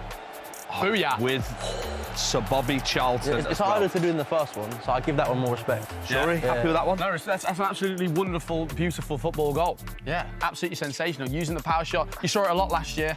I mean, I'm going to be really, really intrigued to see what the people in the Twitch chat think about that, because I never think to power shot it there. Well, do you think to do anything? Not really, to be honest. Be real. But brilliant. Don't start piping up. You're rubbish as well. So this whole segment has now turned into everyone saying everyone's rubbish. We've got one more for you. If you're watching at home as well, we want to see loads more from you all as well, so keep submitting them in. This is another goal in the game. Is Tyrese Dolan that? Oh. Average goal, average. That is unbelievable. Thomas James. Are you rating that? No. That's one down the best. That's better than the ball. Oh, that's unbelievable. Oh, he's done his goal over the keeper. Well, the first guy did was click L2 and circle. I mean, it's pretty interesting, to be fair, because I've never scored a goal like it. Right, if you had to pick between any of them goals, which one's your favourite? I'm actually going to go with number 1. I'll go for number 2. Oh, OK, so to be honest, if you want some news, it's not their choice. It's yours. We're going to get a poll in the Twitch chat ready for you, and we're going to reveal the results a little bit later on. I thought they were all great goals. Keep submitting your goals, please. We are desperate to see them. And let's head over to Mr. Harry Hesketh and Brandon Smith. Well then, this is that time to jump into round 3. You look around you every single time. The games just get better and better and better. Harry Hesketh, what have you made of the action so far tonight from the group of death?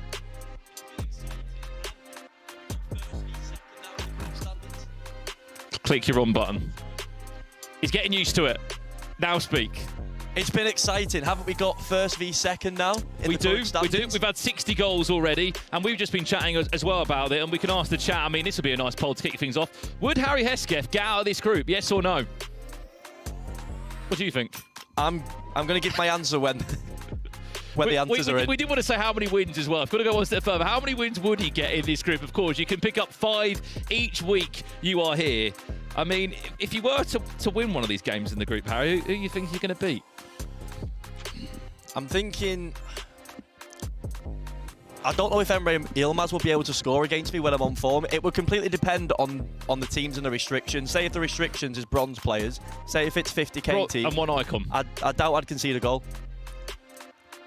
I'd love to see it.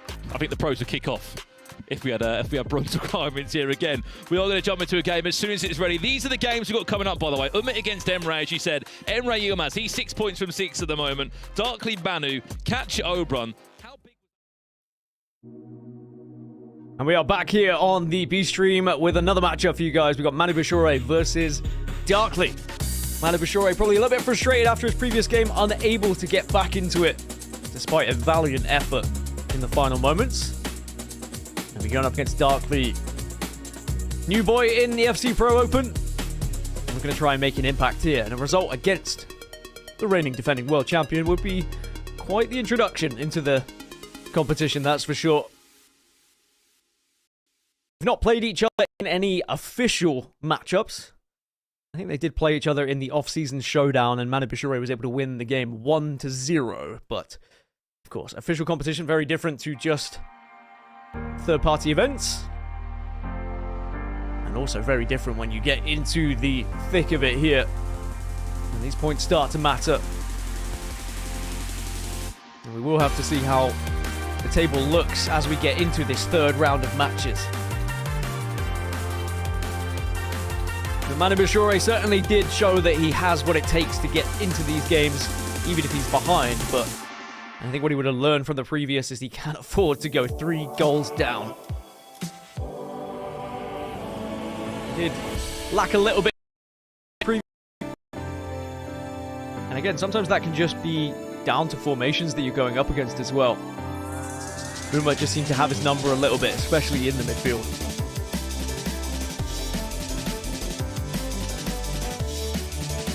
You did hear the desk in the main studio joking about Harry and who he would be able to take down. Back in Harry's prime, he was quite the competitor, let me tell you. Nowadays, he focuses on his content. He's still one heck of a player. Maybe the 2 times world champion will be a little step too far for him, but who knows? We do have a lot of good players still on the broadcast team, that's for sure. Anyway, we're underway between Darkly and Manu Bashoure, and already a chance. Darkly not taking any time to throw himself at Bashoure. Bashoure with a big sliding tackle was able to just regain possession here. And now Bashoure can look to launch an attack of his own.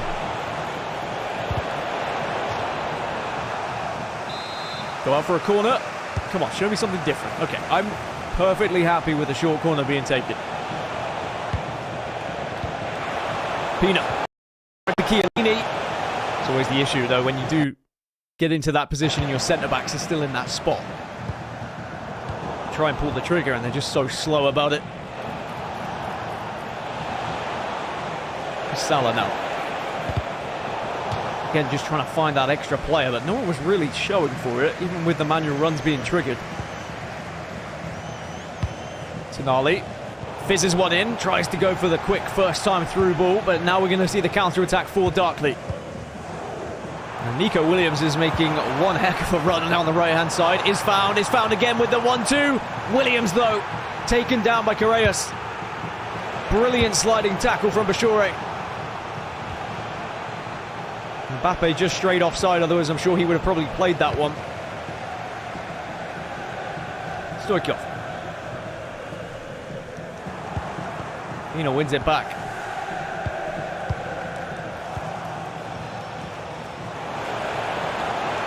There's now Mo Salah.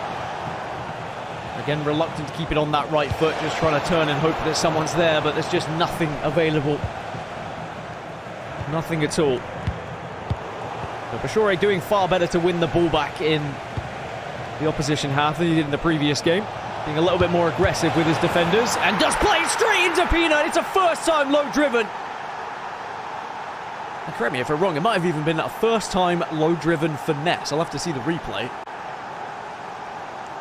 It's so quick, blink and you would miss it.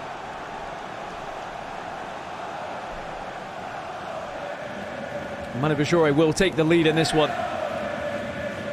And it was trending that way, that's for sure. Have another look at it. Yeah, I think it was a first-time low-driven finesse. Deadly. Deadly for Darkly.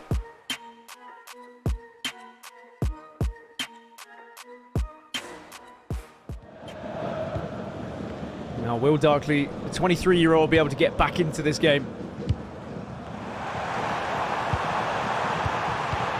Remember how quick he was off the kickoff initially, and he tries to do something similar. I mean, if you just base it off of career earnings and past placements in large tournaments, this is a David versus Goliath type matchup. But these are the ones that sneak up on you, and Bashoure, I'm sure, recognizing that possibility. Darkly's here for a reason. And how he qualified. And it might be 2-0 here at this point, and it will be. It's another low-driven. And Bashoure is making sure he makes every single opportunity count here. If you give a player like Darkly an inch, he'll take a mile. So instead, you want to try and kill this game as quickly as possible.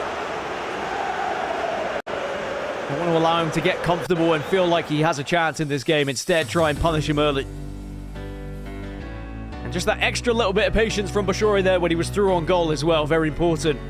Just in case there was any extra goalkeeper movement. I would say it's something that the average player is very guilty of in FC, is not taking that extra moment. And whilst sometimes it can go against you, don't get me wrong. You take that extra moment, sometimes it does allow the defender to get into a position to tackle you. Sometimes it does allow the goalkeeper to step across. But usually, for the most part, you can read where that goalkeeper is going to be moving and then just put it the other way.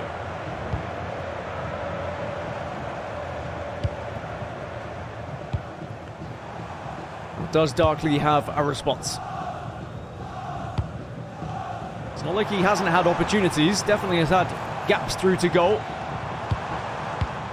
And he does look comfortable on the ball, and there's that first time shot. This time it's with Mbappe, and it does go wide. Taking a page out of Bashoure's book.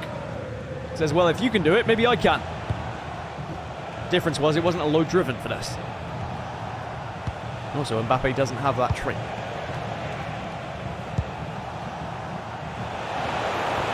Here's Tonali, plenty of room. Bashoure doing very well to find these passes on the edge at the moment, keeping Darkley guessing. So hard to track, Pina. She gets caught out though. And now this is where Darkley should be the most dangerous on these counter-attacks, but Bashoure's done so well at covering all of these runs. And again, it's just moments like that where he just takes that extra step to wait and make sure that that pass isn't going to be intercepted. Now Valverde is through on the right-hand side, has Salah alongside him. And it's pass upon pass upon pass here. Darkley's doing very well to keep up with it.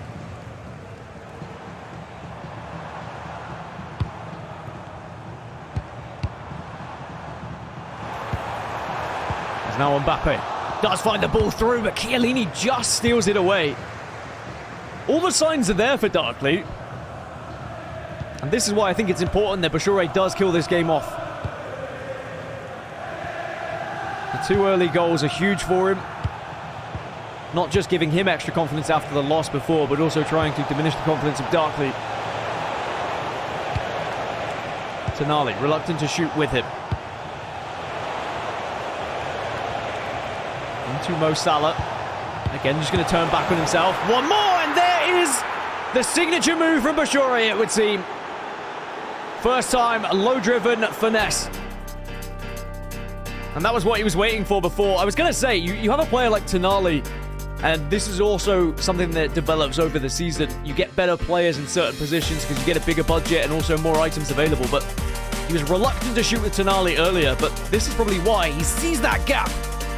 He sees Mbappe, and it's so difficult to answer that defensively because the speed of which it happens, you don't even have time to think about trying to get a defender in a spot to block it. And it was something that Darkley tried to do on the other side, but again, the core difference was it wasn't a low-driven finesse. Instead, he just tried a finesse first time.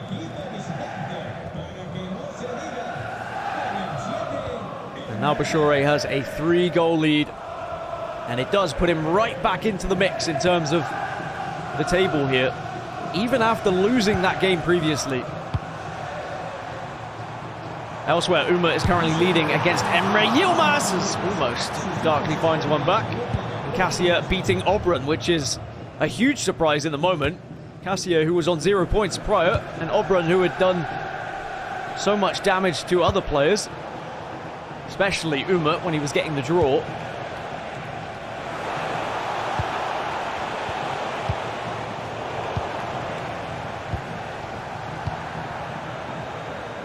Now here's Reinders. Into Mbappe.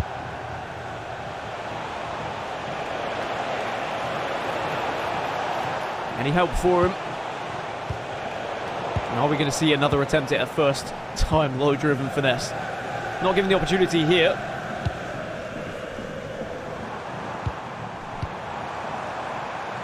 Now on the counter. Can Darkley find something just to build him up a little bit here? Just feels like he's lacking a little bit in that final third at the moment.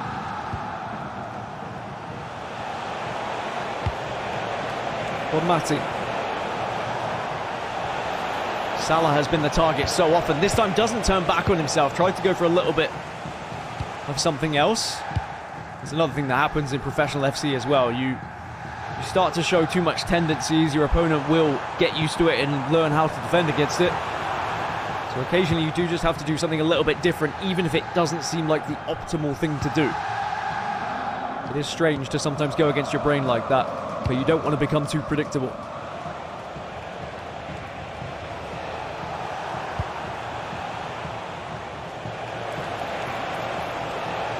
Salah making that run again, but just runs himself offside. And Mendes will defend comfortably. So for the most part, it's been all Manu Bashoure.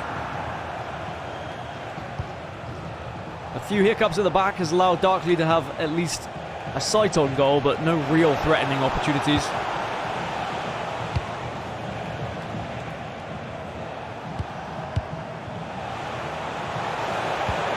Bonmati now will find the pass into Reinders, but couldn't stride past another defender. And this is a game that Bashoure is probably looking at now, saying, hey, I could probably increase my goal difference by a little bit here. Put me in a better spot on that table. Is going to be a goal going back to Darkley, though, and it was a little bit against the grain. It was a little fortunate. I think Darkley will know it as well. Those are the ones that get you. And just as I was saying, Bashoure will be wanting to increase that goal difference. Suddenly, he concedes one. And this was a good ball, but, you know, Militao's won that ball back. And yeah, that's an unfortunate one for Bashoure. Probably felt like he'd done enough. Bashoure, like 9 times out of 10, Militao gets control of that ball, you clear it, and you're fine. And those are the ones you just have to shake off. Umut currently 3-2 up against Emre Yilmaz, by the way.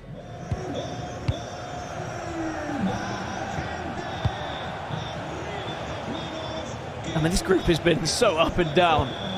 The fact that Obrun was able to get the draw against Umut, and then Obrun was up against Emre Yilmaz, then goes on to lose it. And now he's losing to Caccia, and if it all stays like this, he will find himself bottom of the table. Bashoure looking for an instant response. That would have been offside anyway, so I don't think he really minds it didn't go through. Although he might mind that there's a counter-attack, and the whistle would have been blown had it been offside. Real opportunity here, but Militao this time will hold on to the ball. As with 2 minutes of added on time, Bashoure maybe has one last chance of an attack. But first just needs to focus on not giving the ball away. And here will be said last attack. Long through ball to Mbappe. Player at the back post, also Pina in the middle. Does try and find it, goes out to Pina. Finds the pass, a little bit fortunate with the deflection. But the intention was there anyway. And the 3-goal lead is reinstated right before that halftime whistle.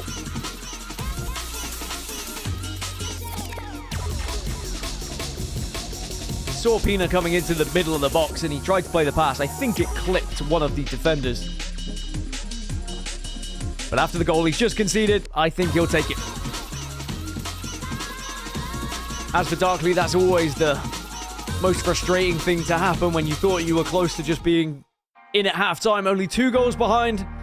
Suddenly that goal you were able to strike back with is completely cancelled out.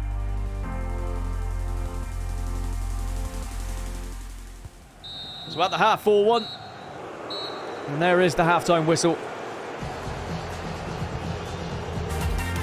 Manu Bashoure in cruise control at this point. Looking to try and keep up with his teammate Emre Yilmaz, who he's currently tied on points with because Umut currently leads. I wonder, is Umut going to be able to get the better of both Team Liquid players? Because if you think back to last season, I distinctively remember Bashoure having to play Emre Yilmaz in the latter stages of the competition. And which just again, we go back to how consistent he's been across the years in FC. And what a powerhouse he is in this competition.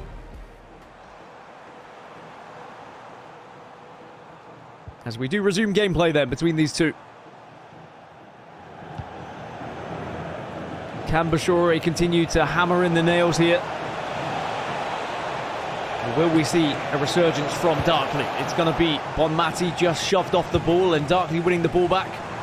This is where you have to capitalise on extra players going forward.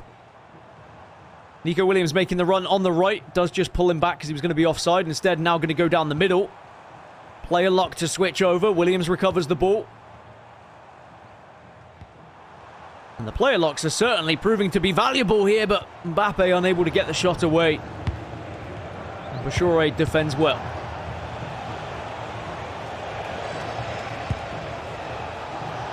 Another good use of player lock there, just to twirl Mbappe around the right back, and now he will find that extra ball. One more as well! That is sublime. Those are the kind of goals you should expect from Bashoure. Starts with a player lock to create the space to get with Mbappe. Notices the gap as well that he can play the pass. There was the one extra pass into Pina. Great vision from him. It was quick reaction as the defender approached. And now a 4-goal lead. It might just be a little bit too much for Darkly.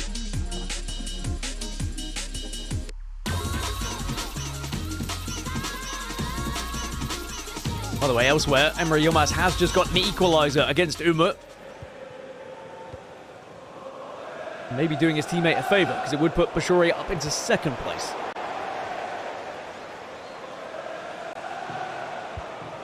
It's so strange, isn't it, when they are teammates on the same org, but competitors at the same time.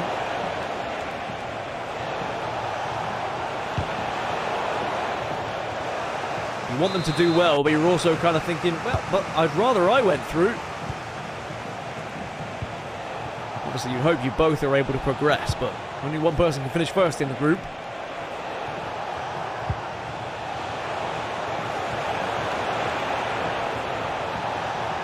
It's Bashoure again leading the charge here, looking to try and make it 6. Does get a corner. Now, with a 4-goal lead, this is where you can experiment a little bit with corners. Goes for the same thing, trying to nod it down in the back post. And the outcome is the same as it has been for the last 6 times. Sadly, just gives the ball away.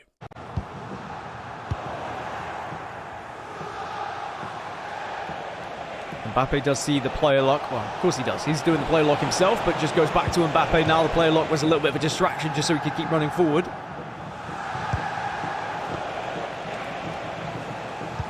Ball recovered here by Darkly. Needs a goal soon, does Darkly, to give himself any sort of belief of a comeback here. But again, at this point, 30 minutes to go, 4 goals required.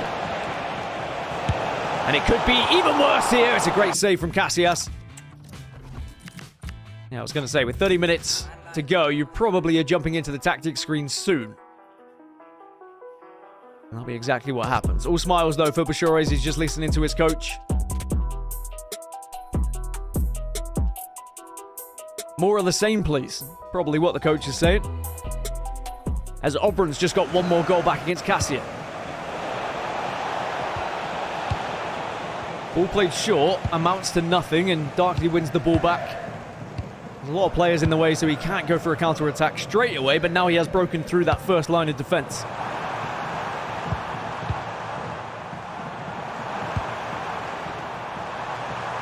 Maybe a 1-2 with Williams and Bamati. Yeah, he went for it, but Correas and Bashoure wise to it.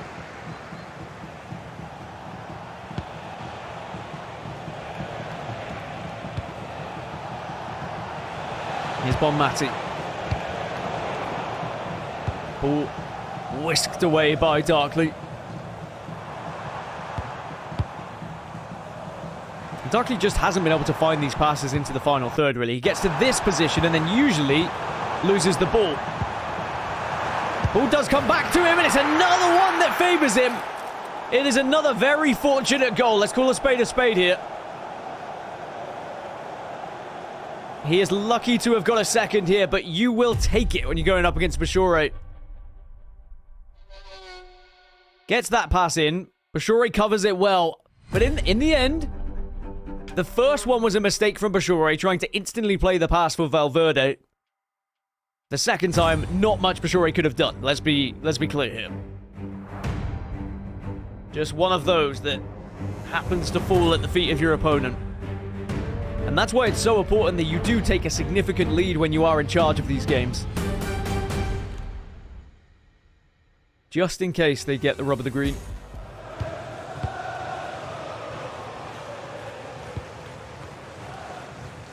So 5-2 with 25 minutes left. It is a glimmer of hope for Darkly. And whilst it seems unlikely after watching the game, everything can change after a few substitutions and a couple of tactical changes. That being said, Bashoure still confidently marching forward. Will be offside though. Cassia's just got a 5th goal against Obrun. And Emre Yilmaz has just got one against Umut. So it does mean Emre Yilmaz would now take a more significant lead at the top of that table. Drop Umut down into 3rd place. Here comes Darkley, here comes a chance, here comes Pina!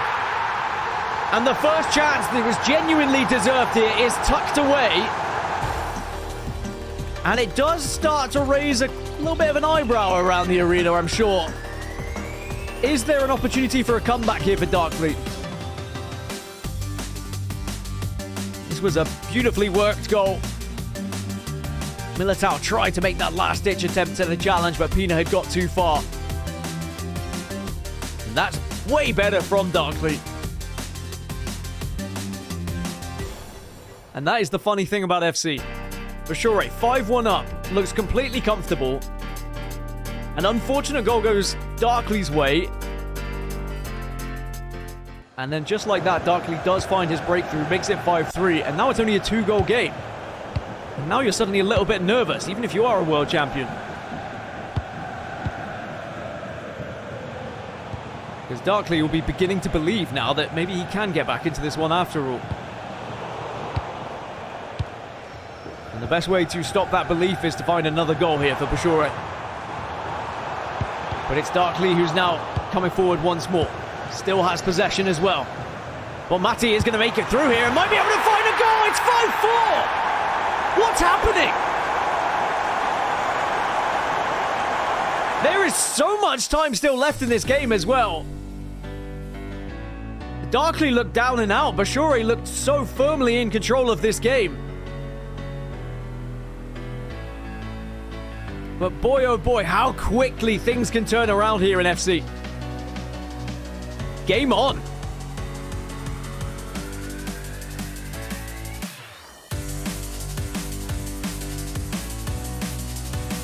And like I said, all it can take sometimes is just a few tactical changes. You might switch that formation up.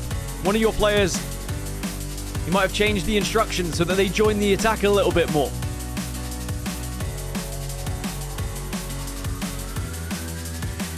And suddenly, Bashoure is probably looking at things saying, well, what's going wrong here? How is he finding these gaps now?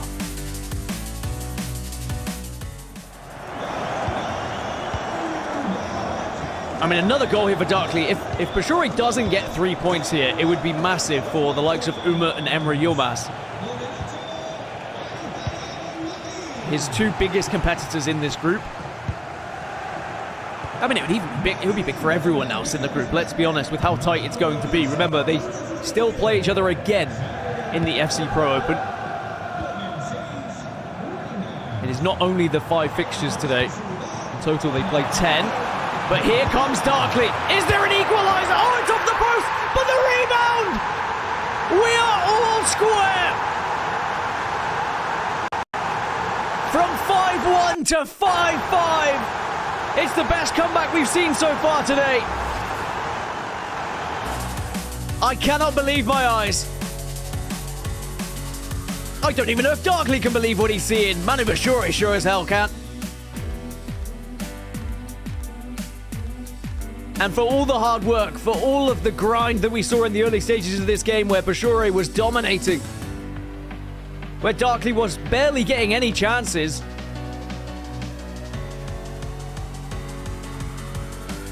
and now we are back to square one. And that is certainly going to change how the leaderboard looks.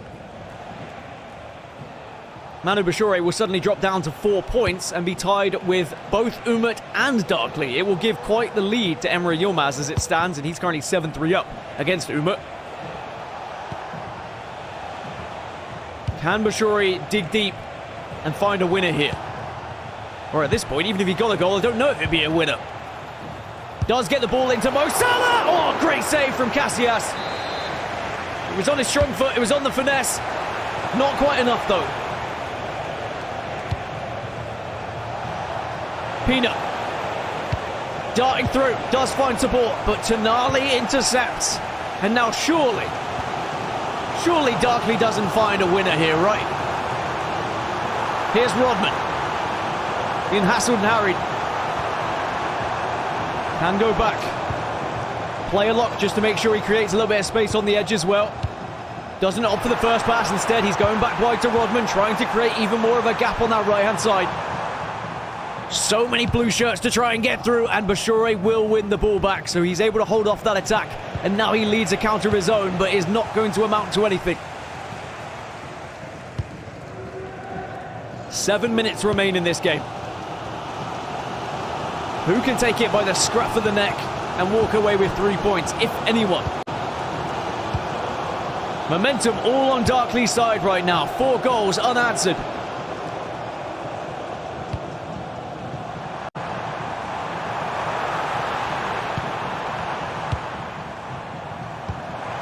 Oh, and actually there's going to be a gap here for Rodman! Oh, it's wide! I thought it was going to be another low driven into the bottom right-hand corner. That was a real chance for Darkley to win this game. Or at least to take the lead going into the final few minutes anyway. And now you hand possession back over to 2 times world champion Manu Bashoure, who very much will feel like he should be having these 3 points after the start of this game, but such an incredible comeback we've seen from Darkley. It would be heartbreaking for Darkley if Bashoure is able to steal one here, but he's certainly capable of doing so. Tonali needs assistance from Vitinha. Will use Vitinha as well, who breaks past one. The cutback is there, and he finds it! And that is why he's a world champion. Back against the wall. 4 goals on the bounce against him. But he still finds what could be the winner here, and still could be 3 points for him. Very calm in this attack. Planned it. Saw the little breakthrough for Vitinha here as the player was locked onto someone else. And then he switches across to Bonmati with the player lock. And you can see Darkley a little red-faced as well. That might just be the lights, by the way. He's going to have one last chance at trying to find an equaliser again, but he's done it 4 times. He's done it once. But he has found 4 goals on the bounce prior. To come back from 5-1 behind against a world champion is no easy feat, let me tell you. But is he going to have the opportunity for one last try to rescue a point here against Manu Bashoure? We're about to tick over into the 90th minute. 4 minutes of added on time, but he does go out for a throw-in. It means Darkley doesn't have to rush as much here. Pina's going to make that run, though. Tonali finds it again into Bonmati. It is won back now by Bashoure, and it is about holding on to this ball. But this is where the 4 minutes of added on time makes a difference. What would have just been one attack if it was only 1 minute of added on time now could potentially be a second if you can win the ball back. But with all the experience that Bashoure has, surely he doesn't give this one away. He can just play it around the defenders now, can go back to the goalkeeper if he needs as well. Darkley's not going to get the chance to touch this ball. Manual pass to the right. Now you can hoof it out. Manu Bashoure will take the 3 points in what was a surprisingly entertaining game towards the end. It looked like it was going to be an absolute blowout. 5-1 at one point. Darkley finds 4 back. But it is not enough as Manu Bashoure again shows his experience to find the winner in the final moments.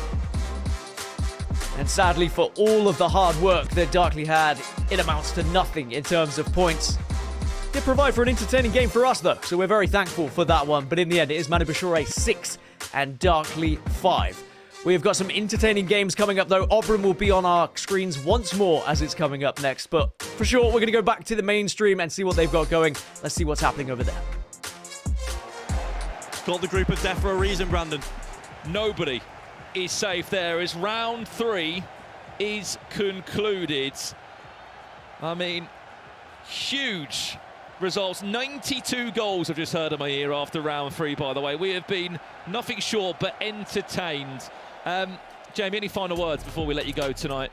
Yeah, Emre is looking like the only one that's unbeatable in that group, but as for the other players, it's just too hard to tell them at the moment. But yeah, it's been a pleasure being in here with my big brother Harry, and you too, Brandon. Yeah, go get the camera, continue with the vlog, mate. You want a water? You're right. Coffee, anything? We'll leave these two to FG. It's over to you to find out which was our favourite community goals.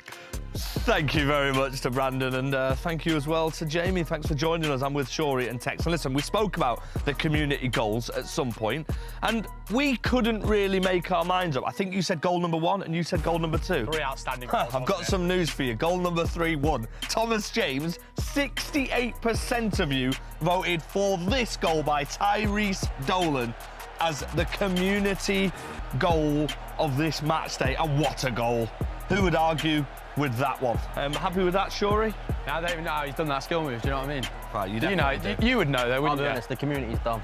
I absolutely would not do that at all. But listen, now the fun is going to continue. It's time. We've been seeing all of our pro players here competing. We saw Tex competing yesterday, Shorey competing at E-Prem last year, I think it was. Yes. And what we are going to do is we are going to be starting the FC Mobile segment. So you guys start your games right now, and I'll explain what's going to happen. Yeah, good luck, We're buddy. going to see how many goals these two score and put it up against our leaderboard, which already has Rose and Shells in it from yesterday. I'll give you a clue. One of them stopped right now, and it wasn't Shells. We're going to head to a break. We'll be back to see how short. Look at the screen, mate. You've got to play Shorey and Tex in the versus attack game mode of FC Mobile, which you can download, by the way, for free.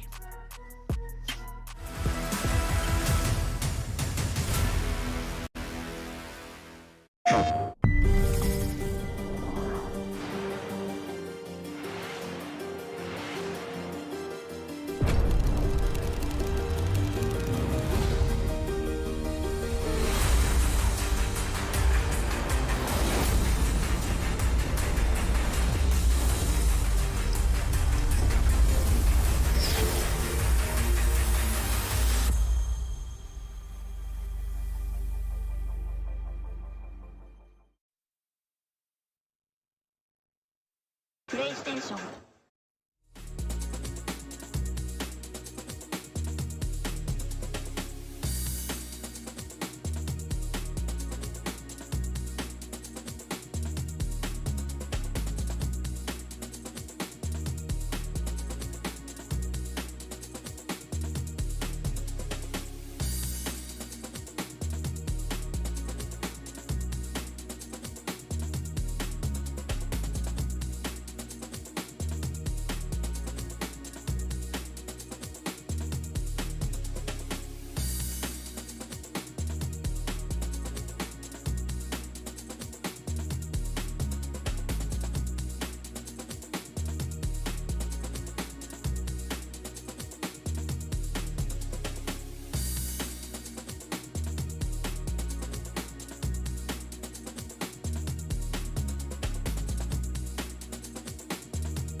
Play FC26 and win prizes on PlayStation tournaments. To sign up, look for the in-game PlayStation tournaments button or head to the FC26 Game Hub.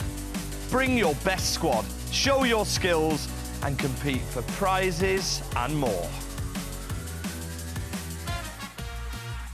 Welcome back, everybody. You can see we've got two very flustered gentlemen next to me because they've just been playing FC Mobile during the break, and we are joined by our FC Pro leaderboard as well. And we'll reveal the results to you in a second. But I mean, Shuri, how did that one go for you? Yeah, it was great. I was really enjoying myself. So basically what I did was I got to about 5 goals and then thought I'm going to keep it fair than everyone else, and I just started watching Tex play. So that was great. So he's just revealed that he got 5 points. Yeah, just the 5, yeah. Is not very good, but let's take a look at some of these highlights. Tex, talk us through what you're seeing here. Yeah, so what I did is I scored some great goals, and I thought to myself, if I can't do good in the FC Pro Open, I'll come to where all the Wash Pros are, and I'll top this one instead. 9 goals for me. 9 goals for Tex on FC Mobile. How did you find the FC Mobile gameplay there? Oh, it was fantastic. I thoroughly enjoyed myself. And Shuri, top of the table, you'll never sing that. I mean, yeah, you won't even see second or third in the table, mate, because I've got some news for you, Shuri. You are currently bottom of our FC Pro to be honest. Mobile leaderboard. I mean, please play along with this at home and send us some screenshots of stuff. You can take a look at the leaderboard right now. Shuri, I've left a little gap there. Yeah, thanks, Jack. Because I think a few more people will probably go ahead of you. Because people go ahead of me, will they? Yeah, next Monday in Group C. It's just so simple for me to stay down there. Yeah, cool, brilliant, fantastic. You must have been trolling there, Shuri. Like I said, just keep it fair on the competition around me. That's what I was thinking. I mean, listen, speaking of the competition, you're all in competition with us at home. Scan the QR code on the screen right now. Come and join us. It's free to play. FC Mobile versus Attack game mode we're playing. Can you beat the man at the top right now, Tex? What do you reckon? Impossible. I put in a fantastic performance. It's impossible. At night, I scored every attack. Well, listen, I'll tell you what, let's focus on FC26 right now here in London, because we've got one man competing today who made history in the summer, becoming the only person to win the World Championship twice. Let's have a hear of how he did it. I'm Bashoure, and this is how I won the World Championship. Of course, I was not looking with positive vibes at the season because didn't qualify for the World Championship yet. Which just feels wrong without Bashoure in those World Championships, and that's a 6. Just went for it, and I played really well that day, especially the knockouts. So yeah. Consistency is absolutely ridiculous from that man. Chris played really well. I was 4-2 down, I think, in the 70th, so that was quite a big of a challenge. Got the late result against his fellow countrymen. Before the game, I started to feel a lot of nerves, but if I look back at the entire tournament, I think that was the hardest and most important game. And I got a bit lucky here and there with him missing a few chances. The score went my way. I think he was the player that played the 4-5-1 formation, which I was struggling against a lot in the preparation going into the tournaments. Yeah, I managed to kind of find a solution for that during the practice. I think I scored my best goal of the tournament was the 2-1 against him. Wow. I think I played one of the best games I played the whole tournament. I think before the game people were talking about him a lot because he was playing really well. I knew that we have similar styles, and normally I'm a better player. So I thought if I just reach my level, I should win this game. How a game could swing! I think Breeze kind of took out all the favorites, I think, already from the group stage. Every game he was the underdog, so you obviously have a lot of respect for that. And you know, whenever you're about to face him in the final, that maybe you're the next one in line. I felt pretty nervous in that final until I equalized the game. Afterwards, I think the second goal was crazy. I thought I kind of dominated the game. Oh, it's perfect! It was difficult to describe. I don't know. It's hard to exactly remember what was going through your mind. The first 2-time World Champion Ultimate Team was a milestone I didn't really expect to reach that last summer. FC history. The competitive spirit in me wants to win the next one, the next one, and the next one. So let's keep going, let's keep fighting, and hopefully at the end of the year we'll have one more. Bashoure is your 2-time world champion. Wow, Bashoure setting the bar as high as ever. It's time for FC Pro IQ, and I am joined by the man who's going to show us a very, very good clip of Bashoure, Mr. Harry Hesketh. We'll let the clip roll first because there's 2 aspects of this that are so impressive, because you might notice by the clip you're about to see, we're starting off with Manu defending. Yeah, we'll let it run through once. Show the goal. So these are the margins at the top level. As you see there, 5-3, 83rd minute.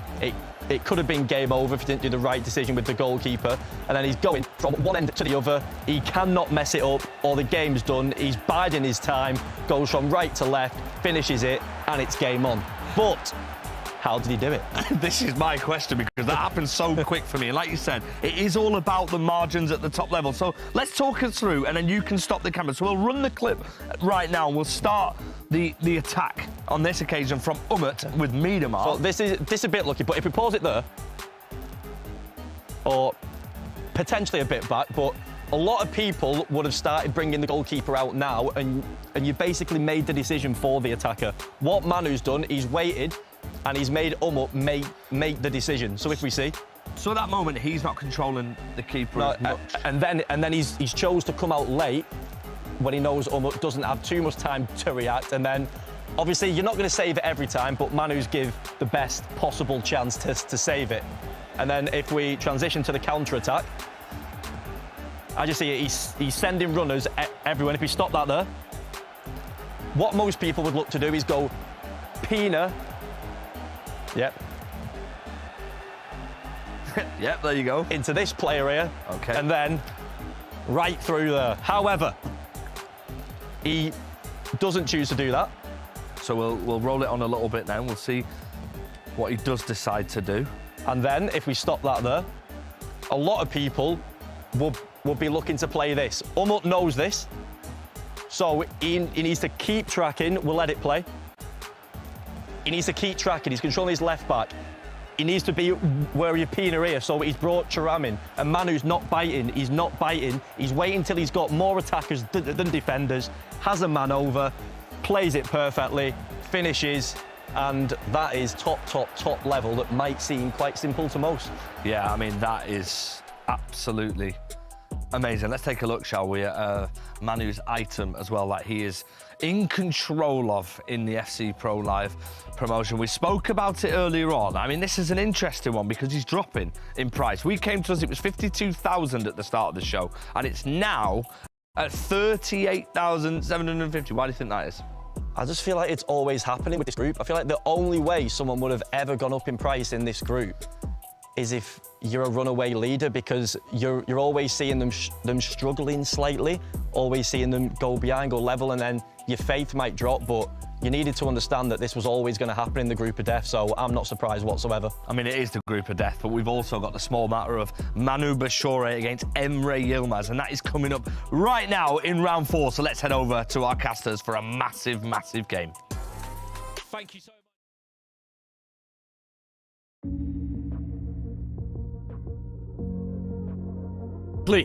And we just saw Darkly have an incredible attempt at coming back against Manu Bashoure, all but for a last-minute winner by Bashoure to get those 3 points and deny Darkly what would have been one of the most spectacular comebacks that we've seen so far today. As for Obrun, it has been, sadly, a pretty disappointing day thus far. After drawing with Umut 4-4, remember, he was leading against Umut and then conceded late, draws 4-4. Has gone on to take some big losses against some of the other competitors, and it looks like there's just going to be an issue with these two players, so we'll get that game restarted. Again, I always prefer an issue to happen at the start of a game rather than in the middle of it, so can't really complain too much. But I expected Obrun to be maybe a little bit higher up in the table, but again, I think this group was so difficult to predict. And another reason why we're seeing some of these live items on FC26 getting absolutely tanked in price at the moment is because no one is really running away with it.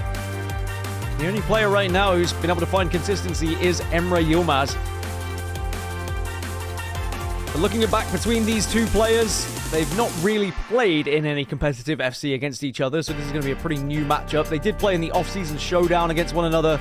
Darkly was able to come out on top in that matchup. But again, off-season matches, different game, doesn't matter so much. So as we just wait for these issues to be resolved between the two players, I can't say what the issue was. Looks like it was just like some sort of monitor issue. I'm sure the admins will get it quickly sorted out. But thank you for joining us here on the B Stream. Whether you've been here the whole time or whether you've been tuning in for your favorite players, we appreciate you. And hopefully you've got all the streams up because you just enjoy some FC action. There's still 2 more rounds to go in Group B. And of course, Group B will then go at it again later on in the competition. It is not just the 5 matches they play against each other. They do play against each other in 2 separate match days. But I think the lesson that would have had to have been learned from Darkly in that previous game is you just can't afford to go down that much. And I know that sounds easier said than done. And it was against the 2 times world champion, the only 2-time Ultimate Team world champion.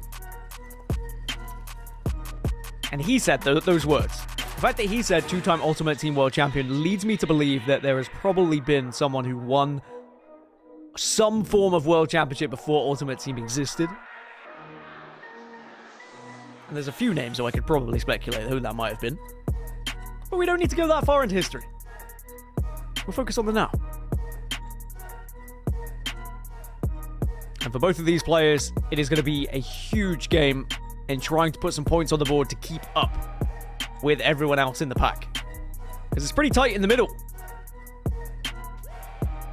Umut on 4 points, I think Bashoure on 6, and then you've got Emre Yilmaz on 9. And you just want to make sure you are within touching distance when you go into that second match day with this group. Oh yeah, it looks like Darkly's having audio issues at the moment. It's funny because some players don't care about audio. They just want to be able to put on some sort of like sound soother, music, or just have white noise. I know some players who play without any game audio at all. I know some players who play with the commentary off, like the actual in-game commentary, and I think for most part, you have to disable commentary for FC Pro anyway, just in case your game is live. Those are the 2 competitors who we will be seeing on our screens. Who's your favorite to win it? Do you think Obrun makes a little bit of a difference in this one and is able to find his form? Or will we see Darkly again? Show us what he's made of after his incredible late comeback from his matchup against Bashoure. Just sadly wasn't quite enough. The 2 players have quite different teams when it comes to their selection as well. Obrun is playing the 4-3-3. And Darkly playing the 4-4-1-1. The 4-4-1-1 was the most popular formation yesterday, and arguably the most successful formation yesterday as well.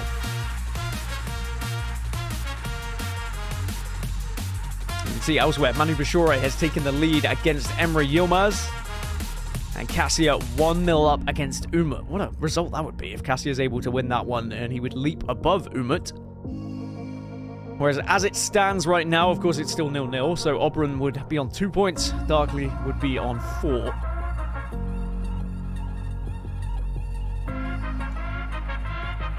For the mainstream, watching the Team Liquid matchup between the 2 giants. Sometimes it's difficult as a player when your opposition is having tech issues, that you just have to try and stay focused, stay warm, and cool you down a little bit. Well, with Obrun on the screen, let's have a look at his team as well. Playing Mbappe on the left, Salah on the right, Pina up top. Which has been... we've seen a lot of that across the board, I think. Got Bonmati, Reinders in the middle, Pavlovic in the middle as well. And then Mendes at left back, Thuram at right back, Militao and Chiellini, 2 centre-backs with Casillas in goal. A budget of 8 million coins these players had, and they are also limited to how many types of items they can have as well.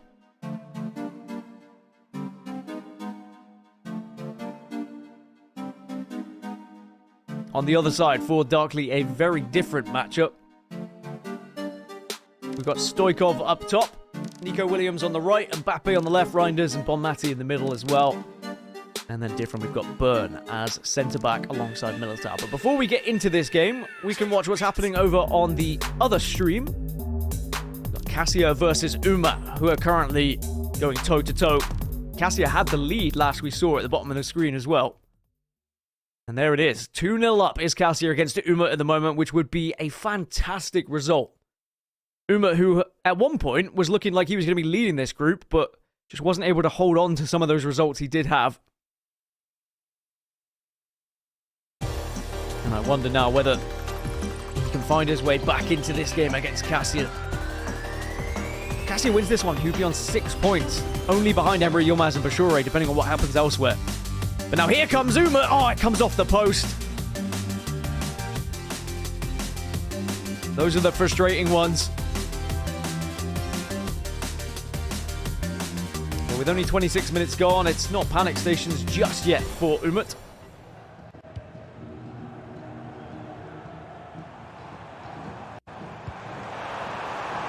As now here comes Caccia yet again. 3-0 lead would be huge for it. Obviously can't speculate as to what happened with those first 2 goals. All we know is that Caccia is in the lead. It might have been against the grain, you never really know.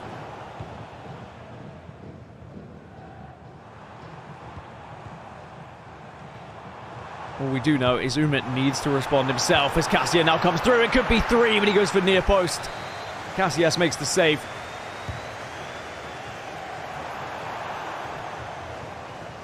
Umut's able to head away. And again, the corner amounts to nothing.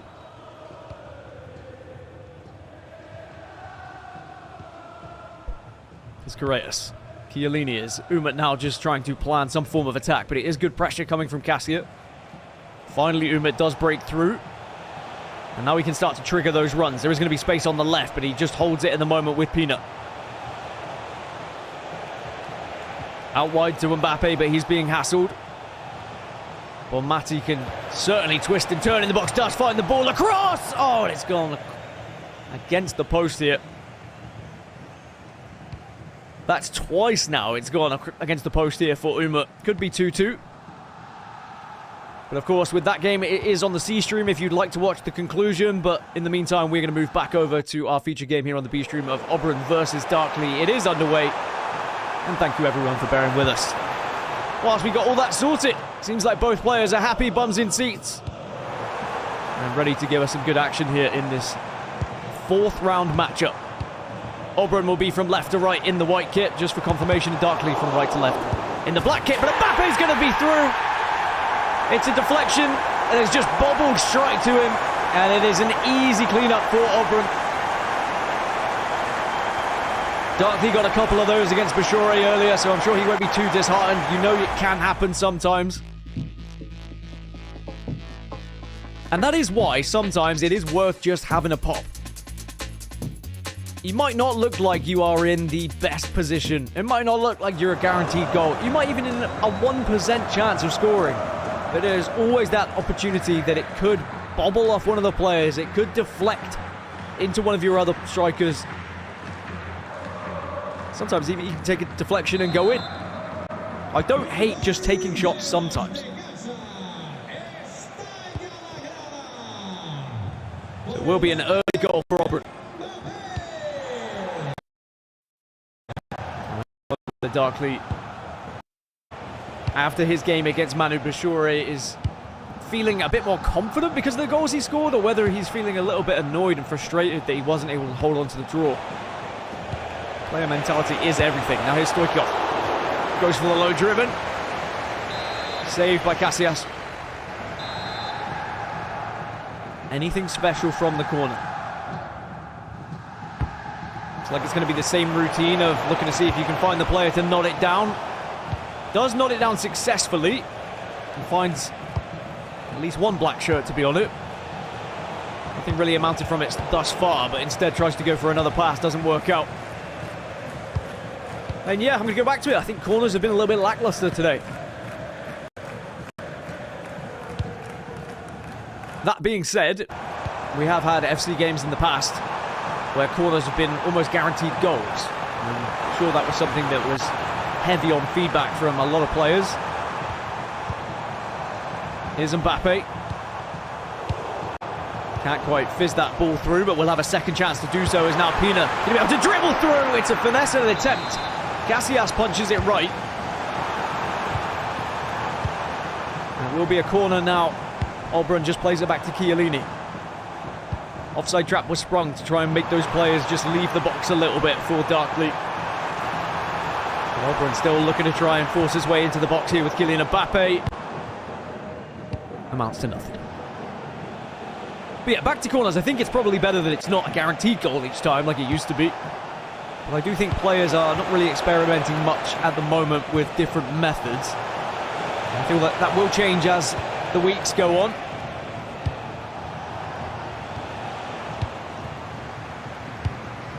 Now here's Mbappe.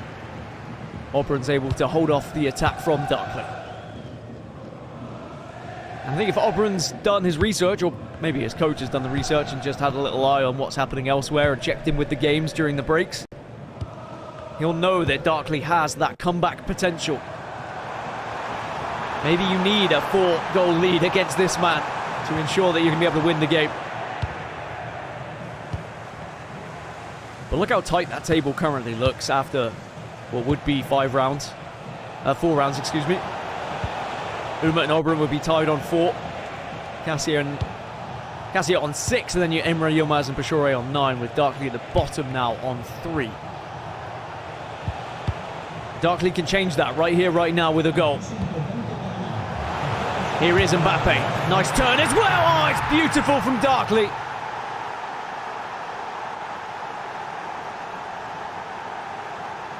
He kept Obrun guessing. Didn't know which way he was going to turn in the end. Mbappe can spin so quickly on the ball. And that will change that live standings. Mbappe just shifting it onto his right foot, keeping the ball very close as well, like a magnet to him. And we'll be all tied up. Elsewhere, Caccia and Umut is now 2-2 as well. Emre Yilmaz has just got one back against Bashoure.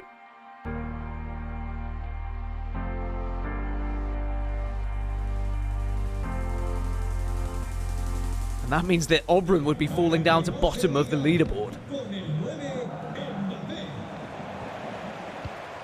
You couldn't write any of this. It has been so difficult to predict so far today.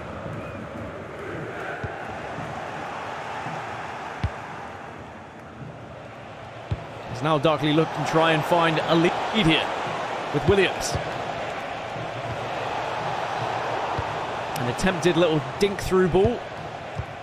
Sought out and comfortably covered by Obrun here.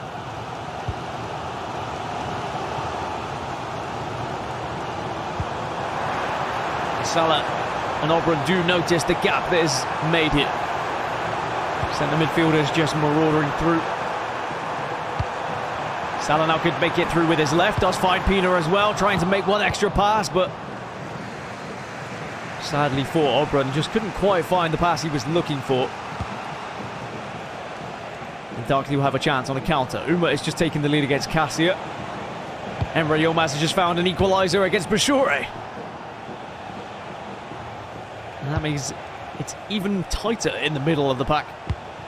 Bashoure drops down to 7 points. I think we're going to see that number change quite a lot throughout this round.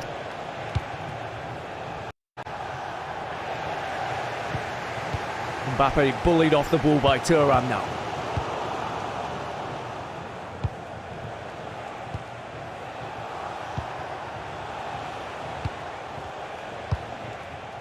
Recycling play is Darkley. Happy to take his time, happy to build. And for good reason. He's found a lot of success when he is patient. Almost encouraging Obrun just to bring some of these players out. And then he tries to make his move through, but in the end, Obrun had it covered. Player lock switch onto Pina.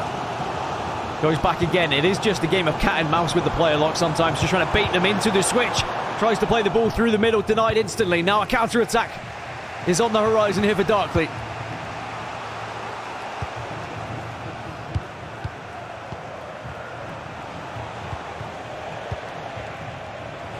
Again, just ping-pong passes in that midfield, waiting for the gap to open.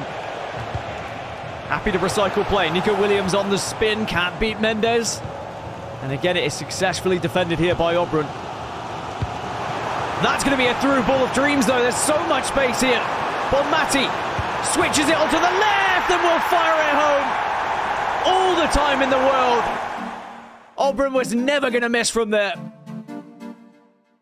When you see a through ball like that, you see so much space. Look at the gap that was created. But then again, it was patient and just shimmying it across. Rather than continuing to drive down the right-hand side and maybe going for a low driven, which would have given the opportunity, A, for the goalkeeper to make the save and for the defender to potentially come back. Instead, just takes that extra step to the left and then forces it into a guaranteed 1v1 scenario, waits just in case the goalkeeper moves, and then slams it home. And Obrun back ahead in what is, and what feels like, a must-win for Obrun considering the points he's been able to find so far today.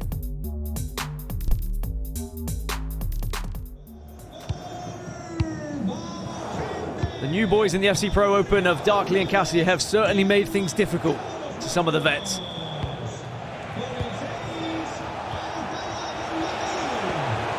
Can Darkley pose that question again here to Obrun? It's another player lock switch just to create some space with Peanut. Does find Salah as well. Run being made through the middle, and it is found as well. Reinders hammers that one into the back of the net. 3-1 lead now for Obrun. And when we watch this replay back, it was just the player lock initially to pull so many players out of position, create those gaps, but then the fact you can find them and spot them. Darkley didn't even really have an opportunity to respond. And Obrun does look absolutely deadly to go through here.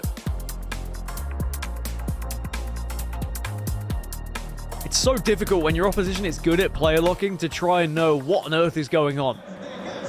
Naturally, you want to cover their manual runs, but sometimes whilst they're manually running, the AI is still going to make runs as well whilst they're manually triggered. And you can only do so much as one individual. Yes, you've got the second player press. You can technically triple press as well, just to make sure some of those runs are covered, but still difficult when Obrun is doing things like that. There's now his Salah.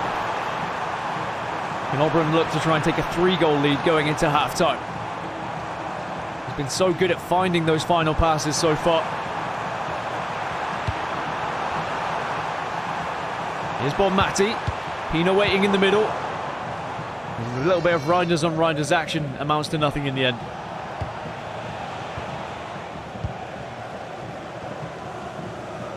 But Obrun wins the ball back so quickly that he can really dictate the pace of this game. As I say that, Darkley does steal it back. Suddenly the pace is upped. And suddenly the counter is on. There is going to be a shot on target, but Casillas just pushes it wide. It's a corner. He switches to Mendes again on his left foot. He's going to try and find the head of his centre-back once more to knock it down. Mbappe's not going to be there, though. And you know what I'm going to say? I think that's attempt 15 and it not working so far today from every player involved. At least on our stream, anyway. Maybe they need Arsenal set-piece tactics to come in. Have a little bit of help on these corners. Here comes the chance though, and he will find the goal this time. Never count Darkley out. Just when you least expect it, he worms his way through. And it means going into the half, it should be a closer contested game. Just look at that player lock switch over to Williams, just drifting far enough away from the centre-back so he could make the pass. And Williams, who we did see a couple of times yesterday. I believe Tex was playing Williams yesterday. I'm very fond of the item. Certainly did me well in the early stages of the game, even just the gold item, but the improved stats on the newer item is just enough to give you that edge over defenders at times.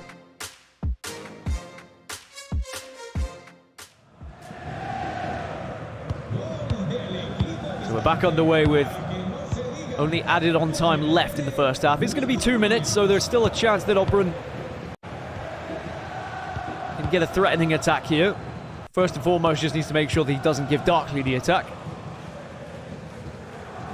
What it means with these attacks when you can have a riskless attack, essentially. If you bide your time, you know that if they win the ball back, they can't attack. You can go for something a little bit more risky. Something that will leave you a little bit more vulnerable at the back. Here's Pina.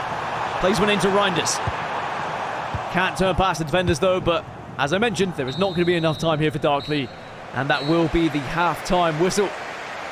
3-2 in favour of Obrun. And what feels like a must-win, especially for Obrun, but for both players really, to try and keep their hopes alive of qualification and staying within touching distance of the leading pack.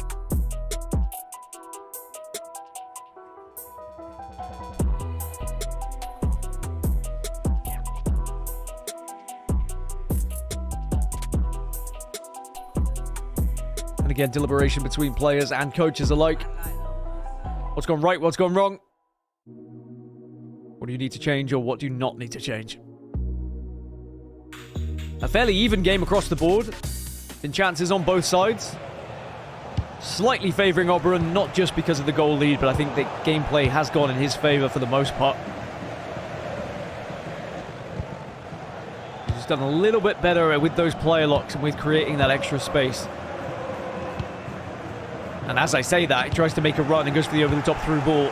Unfortunately, it was Byrne who was defending Pina, and Byrne's almost twice her height.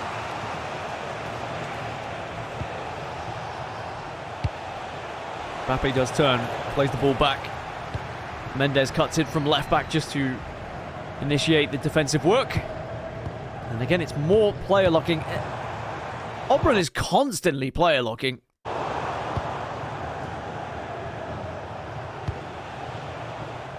What he does is he creates enough of a gap between himself and the defender that he can allow the AI to continue running forward whilst he player locks.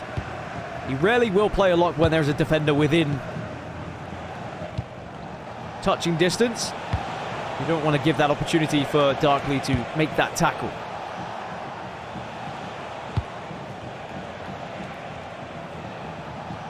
Now Darkly looking to try and use that player lock as a little bit of bait. Moves over to Mbappe, finds one extra, but Militao does his defensive due diligence. Wins the ball back.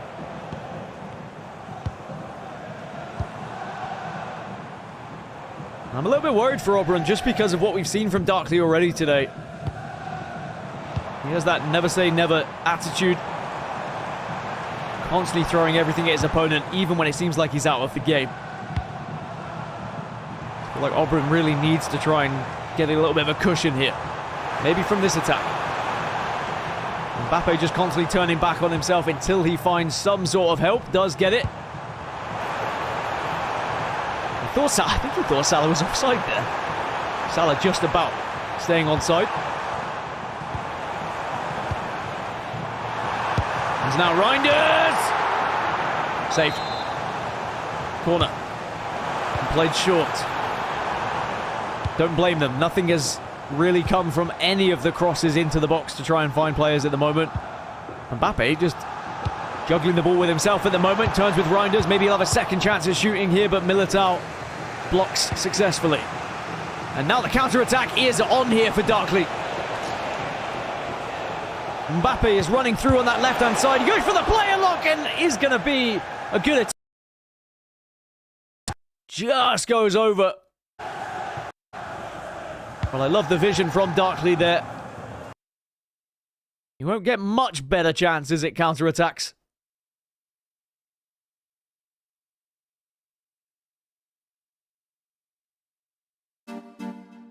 But certainly these two players have provided a lot of entertainment thus far. It looks like we've had a little bit of a freeze at the moment, so apologies. We will get back to the action as soon as we can. But certainly, as we saw, it was still Obrun leading the game as we left, and as we come back, Obrun is now leading, but this time he doubles it. It's 4-2.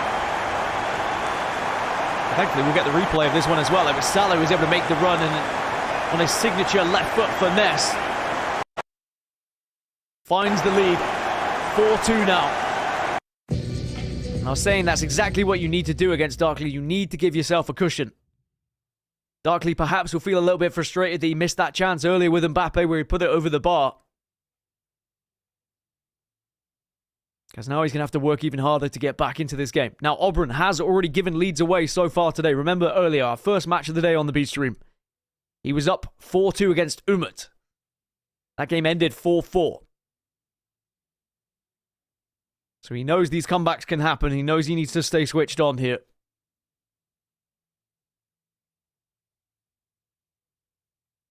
And it almost seemed too easy for Salah with that opportunity from the replay. There will be more chances for Obrun as the game goes on, because Darkly is going to continue to press up, put pressure on, and start to commit more resources going forward, leaving more availability at the back for those counter-attacks and those gaps for Obrun just to slot through and maybe get a 5th goal here.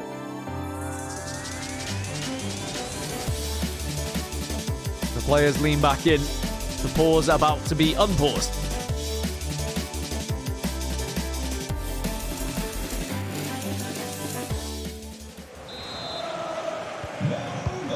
"28 minutes left for Darkly to try and make a game of this one. And Obrun just wins the ball back easily. Maybe too easily there, if I'm honest. Needs to do a little bit better from kickoff.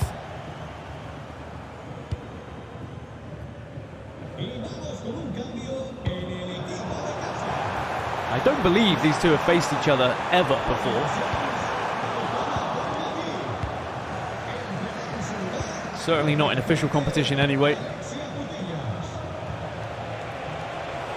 So they're learning as they go in terms of how the play styles are. Pina plays one into Mbappe.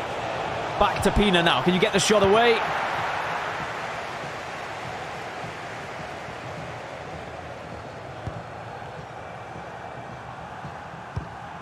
Now, usually I would say a 5th goal probably finishes this game off, but after seeing what Darkly did against Manu Bashoure, I'm reluctant to feel that way.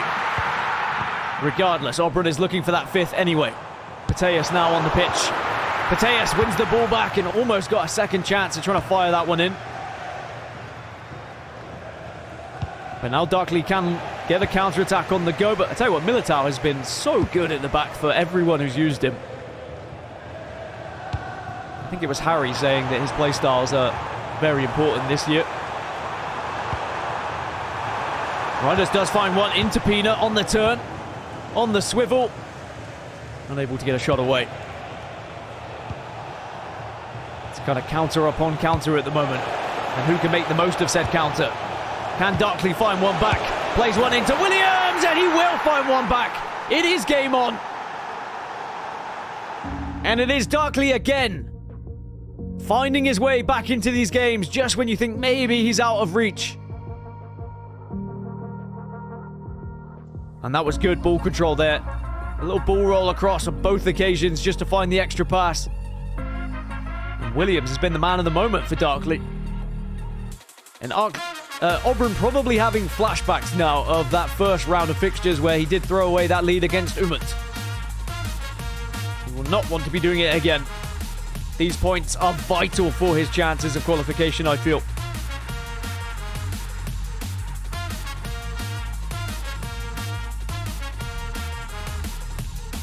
The same could be said for Darkly, though.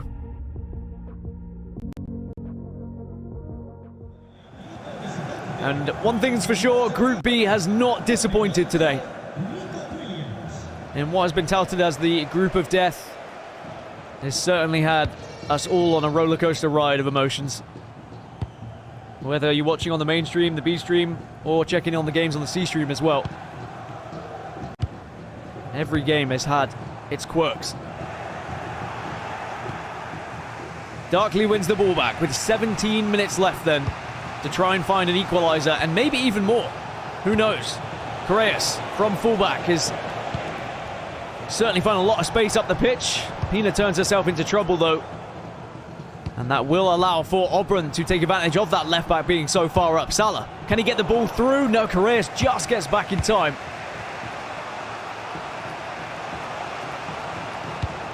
And I'm sure now every time that Darkly has the ball, Obrun will be a little bit nervous about what could happen on the other end. Here's Mbappe, given space into Pina, but Militao worth his weight in gold. Jude Bellingham now on the pitch for Obrun as well. He's it back to Pina.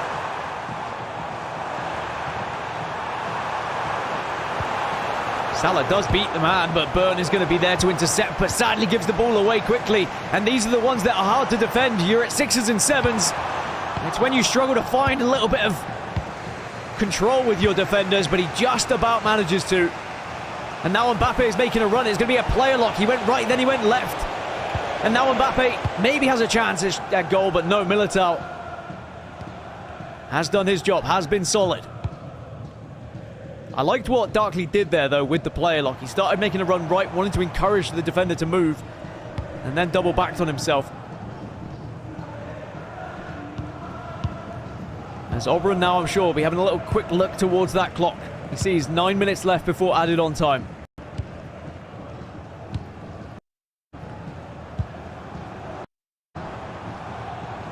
The longer he holds on to the ball, the better for him. Although that being said, if he does give the ball away and Darkley finds a goal, it'll give him less time to find his own winner as the ball now gets given away. Darkley starts to march on. Here's Pina. Reinders and Pina now linking up together, but Chiellini is going to step up, be aggressive and win that ball back for Obrun.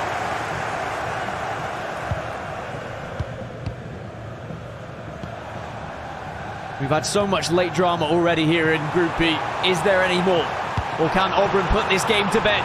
Now would be the perfect time to do so. Bellingham back out further to the edge of the box, and now we'll just start to kill a little bit of time here. Mainly because there wasn't really a pass on. Now he finds Correas. Now he finds one extra into Mbappe. Almost got the turn to Pina. Every attack for Darkley could be his last at this point, so has to make it count.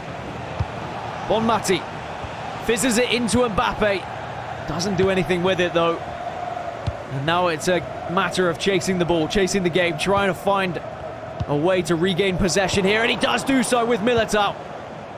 Reinders into Bonmati, making the run with Pina. Turns one, back to Bonmati! And it is a late equaliser. Darkley has done it again here. He did exactly the same against Bashoure when he was down by 4 goals against him. And now with only minutes left in this game, Darkley could still have the chance to win this one. But remember what happened against Bashoure. He did exactly the same thing with only mere moments left. But Bashoure went down the other end and won the game in what was close to the final kick. Is Darkley satisfied with a draw here? Or does he commit to trying to win the ball back aggressively to see if he can get one last attack? Will Obrun even allow it? Obrun off kickoff here may just hold on to the ball and have the last attack of the game himself. It's just whether Darkley wants to try and chase it, but by doing so could leave gaps. The amount of added on time is going to be very important here. Keep an eye on that top left-hand side of your screen. 2 minutes of added on time, not much. Probably means that Obrun the most likely to have an attack here. And unlikely that Darkley will get one. Unless he gives the ball away here. Plays one through. Does give the ball away. Here comes Darkley then. He will have the last attack of the game. Has to go forward though. Does find the pass. Here's Bonmati into Pina. Mbappe making the run. Gives the ball away. It's going to end at 4-4. What a game between these two. But Obrun again is sacrificing points in the final moments. The same thing happened to Umut. And I'm sure it's very frustrating for him. But for Darkley, the king of the comeback so far today, he wasn't rewarded with a point against Manu Bashoure, but this time he's able to share the points. And he just has that never say die attitude. Very impressive. A great matchup they were able to witness here on the B stream, that's for sure. 4-4 in the end between these two. Elsewhere on the main stream, it was completed. Their games are done and dusted as well, so we are going to go for a quick break. But when we come back, we'll have more action on the main stream and, of course, here on the B stream.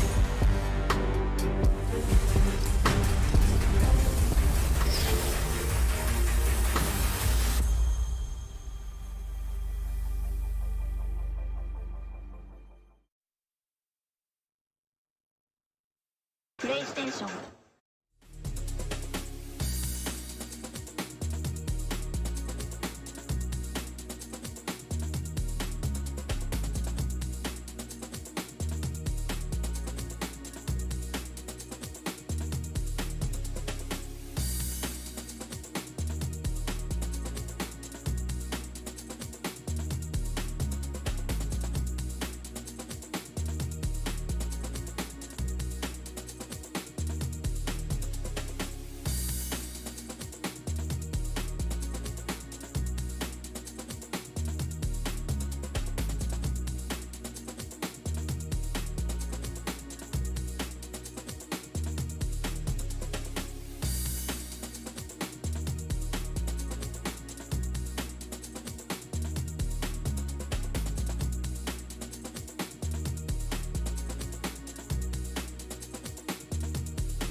Welcome to match week 3 of the FC Pro Open. Here we go. Oh, wow! What a start! This is my moment. Stingray, you are unstoppable. Time to show the world who I am. Eusebio. Just to make it 3-1. This group is mine. This means so much more than you think. It's game time. Yes, guys, I am joined by the player of the evening. I was going to say so far, but it's just the player of the evening in general. Emre Yilmaz, 12 points out of 12. My friend, just talk to me. How on earth are you doing all these comebacks every single game? Yeah, I don't know. I think there's a lot of momentum switches every game because against Obrun in the first half, I was just I had no chance, and the second half I won 4-0. Same against Umut and Manu. So I think it's just with 9 minutes, it's a very long game, and you need to take profit of every minute. Oh, mate, it's just amazing to watch. I think your mentality is what I'm noticing. You've scored 30 goals on the night. When you go down goal or two, are you just saying to yourself, it's fine, I'll end up coming back? No, I rather have like a lead of 2 or 3-0, but this is too stressful for me. So I hope next game that I will have a good lead. 15 out of 15, gonna do the same as I hope. Well, best of luck, my friend. We're gonna send it over to FG now at the host desk. Yeah, thank you very much, Shorey. Welcome back to the host desk. I mean, me and Harry are just in awe of that man because 4 wins out of 4. We spoke so much yesterday about how incredible Anders Vergang was. This man seems to be doing the same. He's 1 game away. He's got Caccia up next, but he keeps coming back. If he wins by more than 2, then he's bettered Anders yesterday in the group of death. In the group of death, like you see here. I mean, that's going to be an interesting one to talk about on social media throughout the week. Let's look at Group B as we can see it. Emre Yilmaz, like we said, 4 wins out of 4, but a very good point you made. The next round of fixtures are very important for the top 3, Harry. It is, because the top 3 are playing the bottom 3. So we said how tight it would be in the group of death, but if the top 3 win, which is a big if today, then there is looking clear daylight going into the game week 2 as well. Like you said, that clear daylight is super important. These are the match stats in the game between Manu Bashoure and Emre Yilmaz. I mean, 10 shots to 14, 8 goals to 3. Is that just being clinical, or is there more to it than that? I think Emre Yilmaz has just been clinical all day, but I think the stats do reflect the game pretty much, don't they? Yeah, absolutely. I mean, what a fantastic game that was. Let's take a look at some of the highlights from that game between Manu and Emre Yilmaz. And Manu Bashoure has been good as well, but Emre Yilmaz is a man on a mission, isn't he? Yeah, he's basically making the impossible possible. Brandon written him off at the beginning of the show, saying it's impossible to go 15. I think I probably agreed, but he's got egg on all our faces at the minute. Unbelievable. It's going to be absolutely brilliant. But let's talk about Obrun's matchup as well. He's currently bottom of Group B. He's sitting on 2 points. We'll take a look at some of the highlights from that game as well. I mean, a player like Umut, Obrun, he's super experienced. This game against Darkley had pretty much everything, didn't it?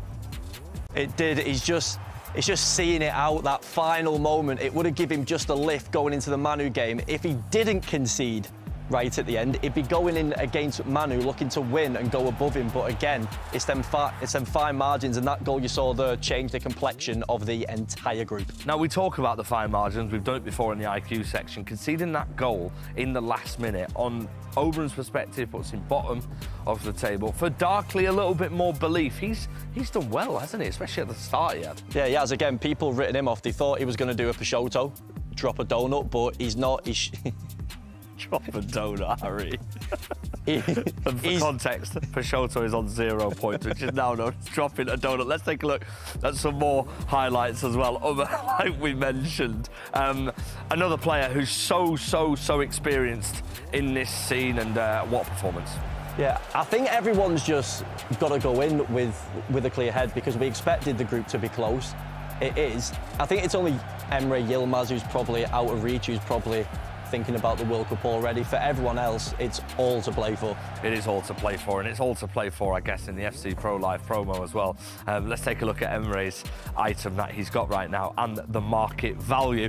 Look at that, 15,000 for a Genie Wijnaldum, Harry. I think you've got to be invested in it. He's literally got incisive plus. It's not the worst nation to link. 15k, he's pretty much guaranteed his upgrades. I mean I would, yeah, 15,000 coins, regardless of whether it's an investment or someone to get into your team. That playstyle plus is super important, I'll tell you what, it's not been a good day for traders, has it? Has everyone just gone down? I mean, we'll find out towards the end of the show. Let us know in the Twitch chat how your investments are going. But we do love the FC Pro Live. But you are going to have to start investing like Ryan Pessoa does every week. I'm not. I change my team every week. I lose 100,000 coins. It's like when I buy a player, it's at the peak. When I sell one, it's at the lowest for every player I've ever had in my life. I'm sick of it. I'm never trading again. We've had goals galore all day today. It's our final round of matches coming up now. We're going to focus on Obrun against Manu Bashoure. And we've also got a man who's going for 5 out of 5, just like Anders Vergang did yesterday. Let's head over to Tex and Brandon. Thank you very much, FG and Harry. And yes, that is the question. Can Emre Yilmaz go and get 15 points, Tex, and potentially get a better goal difference than what we saw from Anders yesterday? Do you think he can do it? At the start of the day, no. But now, I think he's going to do it. He's on form. He's just beat the world champion. Was it 8-3? I don't see a way he doesn't win this next game. It's a tough one, isn't it? He plays against Caccia in this next round again. This is our last round. We will be revealing the Mystery Nation as well during this game, so stay with us. If you haven't already guessed which way it's going. It's Emre Yilmaz versus Caccia to wrap things up in Group B. And Emre Yilmaz already taking the lead after taking down his teammate 8-3 in the previous game. I think it was always likely to be a pretty one-sided affair when we get into this. Caccia has yet to really find much points, and Emre Yilmaz has been top of the table all day long. And I do wonder whether this could be a pretty one-sided game. Notice how he went in and he recorded that goal, by the way, because I think he was like, maybe I found something a little bit new here. What have I been saying about corners so far today? Everyone's been struggling with them. Well, Emre Yilmaz finds his first. Caccia already behind. He knew that this was going to be a difficult game, that's for sure. Well, now it just became even more difficult, conceding in the first 2 minutes. Not to say he doesn't have a chance. I don't think anyone's out of it in this group. But Emre Yilmaz has been the informed player. Here's Pino. On to Mbappe now, does find the one extra pass, but great defensive work from Emre Yilmaz here. Emre, of course, if you don't know who he is, you're about to find out, because it's going to be 2-0. And it's an easy chip over the goalkeeper. He's about to put on a show for us. I can already feel it. The multi-time champion, E-Champions League winner, Emre Yilmaz. He's been there, he's done that. His consistency has been nothing short of brilliant over the last few years. And he has been making a statement in this group. The biggest question mark for me was always how it was going to go down with him versus Manu Bashoure, the reigning world champion. And he gets one over his teammate. Topping the group, and looks like if things keep going this way, he might be unbeaten throughout the day. As Pina wins the ball back. Williams making the run on the right. Instead tries to find the pass upon Matti in the middle. Wins the ball back again far too easily for my liking. I think that Caccia just has to be a little bit careful with some of these passes. Although that being said, it is easier said than done against Emre. Here's Pina on the flip side though.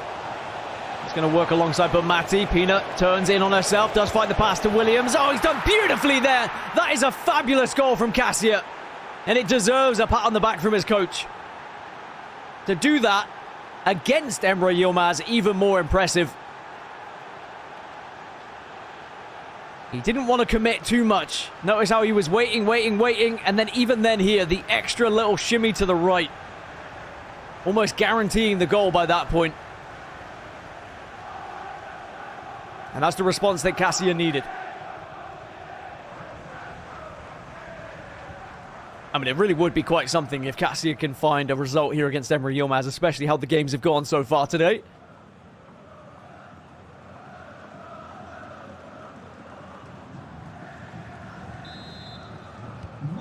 As players lock back in there. 10 minutes gone. 3 goals. We just saw an 11-goal thriller on the mainstream between Emre Yilmaz and his teammate.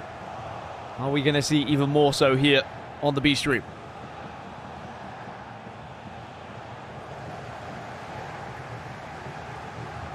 Tried to trigger the run. Player locks onto Mbappe.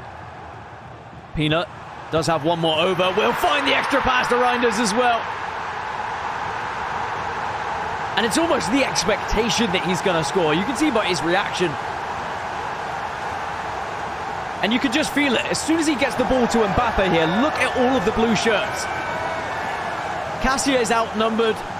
And it was just a matter of which way he went in the end and how he was going to score. Not if he was going to score.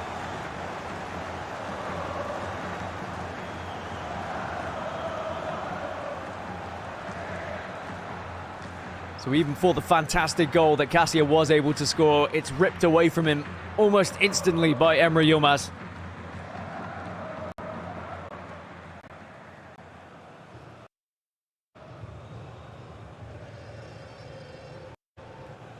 Has been quite the trial by fire for Caccia.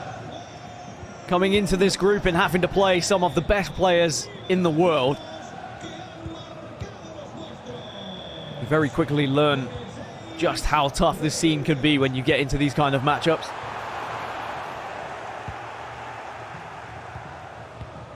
Remember, he will have a second stab at it when these guys go up against each other a little bit later down the line when we get the repeat of the groups, but Reinders might be through here. Might be a chance for Caccia. Does strike, but Casillas makes the save. Maybe could have been a little bit more clinical in front of goal there, but from the corner, could head it down. Will do. Finds Mbappe, but Militao blocks.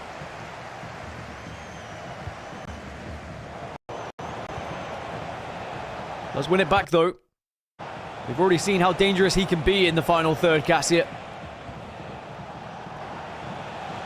Llorente. Reinder's not the one making the run this time. Instead, tries to play the pass. It's Pina who's probably going to be the target, but Tonali keeps just making extra yards here. In the end, it's a dull shot. It's a hope that maybe you can sneak one in. Another corner played out to the back. This time it is nodded down. This time it does find a player, and this time it results in a penalty. A fairly soft one. Not as soft as the one we saw against Tex yesterday, but can he score it is the real question. Yes, he can. Emre Yilmaz stays down the middle. But that one was driven top bins.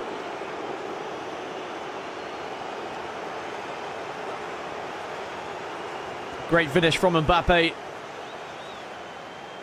And Caccia taking full advantage of the penalty that went his way. So, I mean, for all the corners we didn't see goals from so far today, we've now seen 2 goals from corners, although albeit from very different ways. This one came from a penalty in the end, from the corner.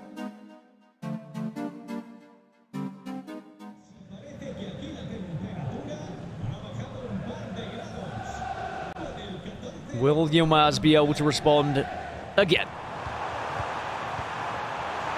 I mean, it's so difficult to keep up with these passes if you're trying to defend it. I thought that was going to be another instant response. But Caccia does well to track. And now Caccia almost finds a way through. Emre Yilmaz does have to be careful. He is defending quite aggressively here. And it's not like Yilmaz has been a wall of defense so far today. He's definitely conceded goals here or there, but it's just been his attack that has really put him in this position. And you can understand why when you do see him go forward. The instinctive passes that come through, recognizing every gap that comes through as well. And now Pina's going to have a chance. And goal! And Pina will score it. Reinstates the 2-goal lead. And Pina, who has been a nuisance to everyone right since the beginning of this game, since the first weekend league we had in FC 26, continues to run riot even into the FC Pro Open. 6,000 coins for her gold item. And she's still doing that. Insane value for money.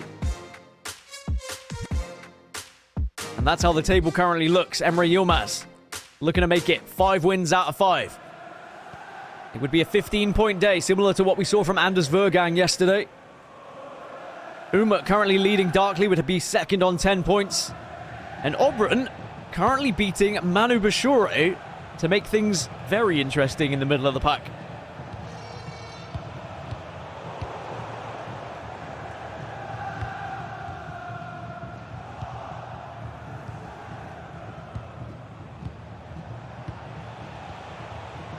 Caccia also matching the pace of passes on his side, but Emre Yilmaz wins it back.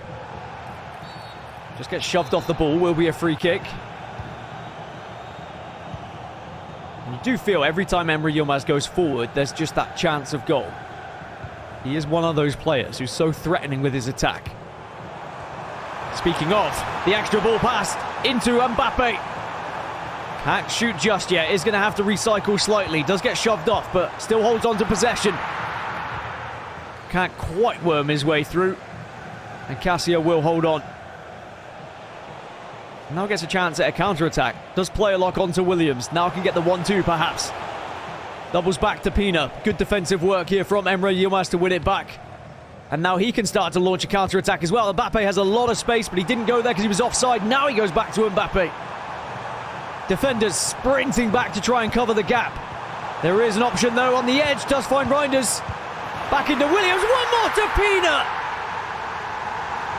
And it is absolute artwork watching him attack. From start to finish. It is planned out. He sees it. He's always one step ahead. As soon as he passed to Williams, he knew Pina was going to be the target. Just waited for her to create that little bit of space. And then fires home the goal to now take a 5-2 lead here. And even though Caccia has scored 2 fantastic goals, this is why Emre Yilmaz is top of this table. Look at his goal difference. A 20-plus goal difference for Emre Yilmaz today from the 5 games he's played. Means on average he is winning his games by over 4 goals. Quick math.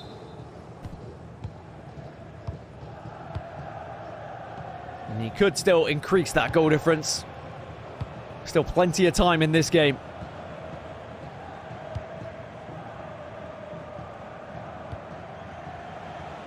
Elsewhere, Manu Bashoure has been able to get a goal back against Obrun. 3-2 over there. Umut still leads 2-1 against Darkly. This table could change so much in this final round of games. Mbappe, the player lock is there. The player lock works and he's through a goal as well, but he is going to be offside.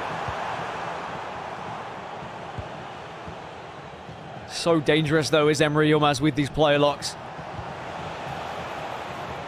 So difficult to play against. And he wins the ball back with Correas as well. Ball being played through the middle, and actually might find it, will find it, and is potentially going to be a chance, and a sixth! Easy as you like. What a spot. Seeing that player making the run through the middle.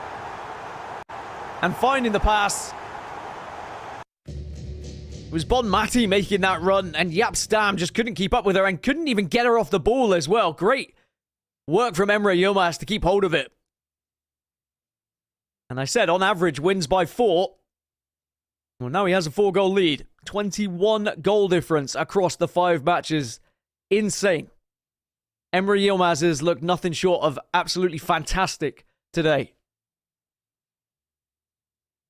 And I think back to when we were watching, I think it was fixture 2, when Emre Yilmaz was down at one point. And I was thinking, you know, that's impressive that someone's ahead of Emre. And the next thing you know, he's up by 4 goals. And that's what I was trying to explain, that he's not defensively unbeatable. You can break through, you can find goals, but offensively, absolutely insane. Looks like a different beast at the moment.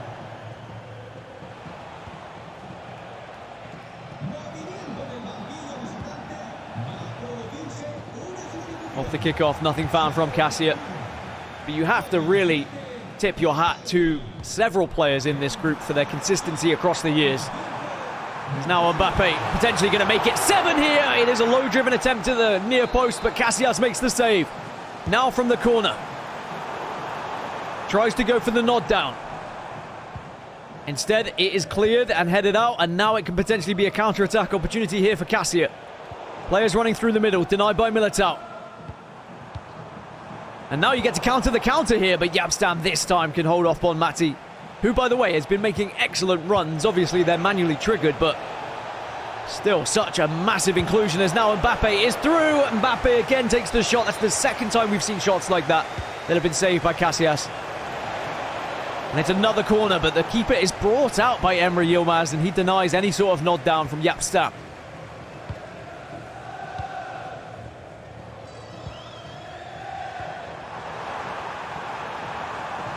Great ball out onto the left. Correas from left back, stretching his legs all the way up the other side of the pitch. Can you find a pass inside? Yes, you can. One more to Pina. And the goals are flying in for Emre Yilmaz, as he is looking to make a statement in his final match of the day. The 7th goal for him. A 5-goal lead, and we're still only in the first half. Pina is deadly in front of goal. I will say that this year, with the low driven, it is nice to have such a surefire way of scoring when you have worked so hard to get in front of goal. And I'm sure the pro players enjoy it as well with that low driven, and that is why Pina is so successfully in every team, it feels like. Maybe not every team, but close to every team. And whilst there are other players who do have the low driven playstyle as well, but coin for coin, there is no one with the value like Pina. Another goal for Obrun's just gone in. He's 5-2 up against Manu Bashoure. What a turnaround that could be for his day. And Darkley's just equalised against Umut as well. Can we see an 8th goal for Emre before half-time?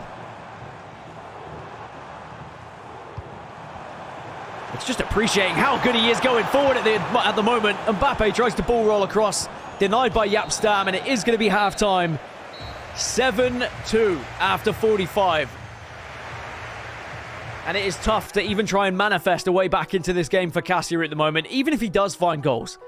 Yilmaz looks so good going forward that you can't deny that this looks like a surefire way of him staying at the top of the table, undefeated throughout the day.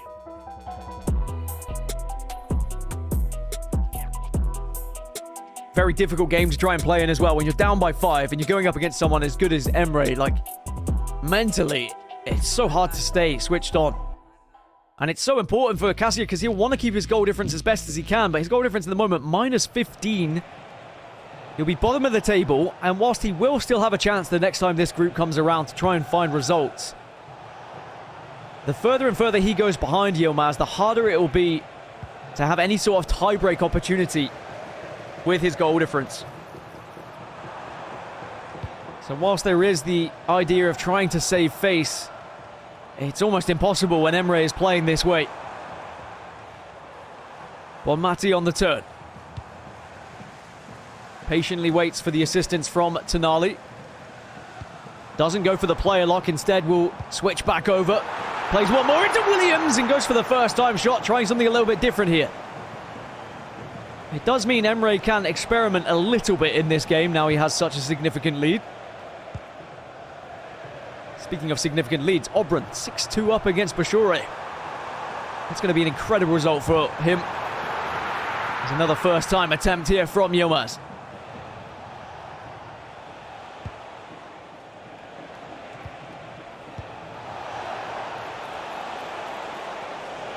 Now Williams. Can we see one back maybe for Caccia? No. He needs one just to give him a little bit of hope. I mean, if not hope for getting back in the game, but hope that he's not getting at least battered by Emre Yilmaz. But now Emre's coming forward again.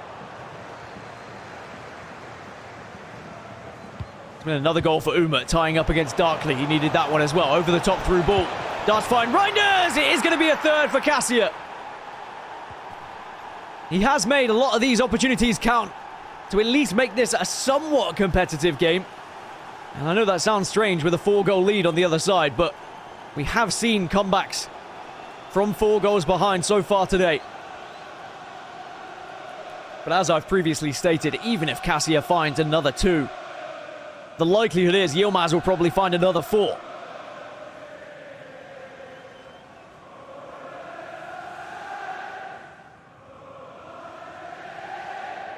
Is he checking his pulse? Just checking he's still human. Because he doesn't look like it with the way he goes forward. Has by far been the standout player. You don't even need to be a genius to work that one out. You just look at that leaderboard on the left. I think Umut's just found a goal. He has. Umut's just gone 4-3 up against Darkly, though. Which would create a little bit of a gap at the top of that leaderboard for him. A 4-point advantage over Manu Bashoure, who doesn't look like he's going to have what it takes to get back into the game against Obrun. Well, I won't speak too soon. We know what Bashoure is capable of. Now, Bonmati, can you find the pass to Williams? The answer is yes, but sadly doesn't go any further than the left back. Yilmaz tries to rush that one. Maybe a good period of time here for Caccia just to try and work his way back into this game. Another one would make it fairly interesting.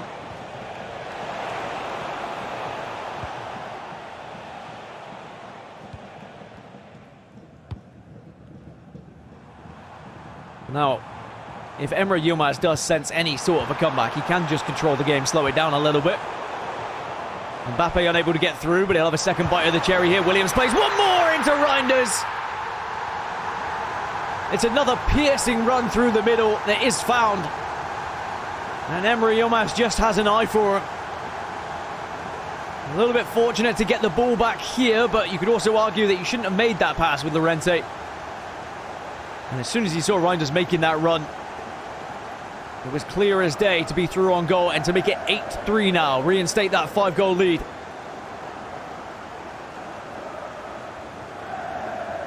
So deflating as well when you're going up against it. You know, Caccia, he does get one back. You get that little bit of hope that, you know, maybe if I find another one here, I'm within 3, I can maybe get something going. Not going to happen when the 8th goal goes in. Deflated again.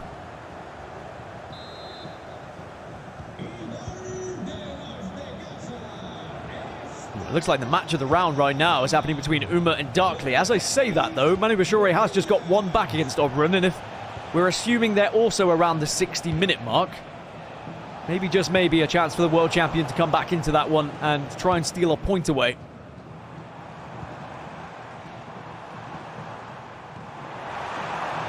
That's a brilliant through ball, by the way. Reinders again making the run. It's Williams, and it's 9!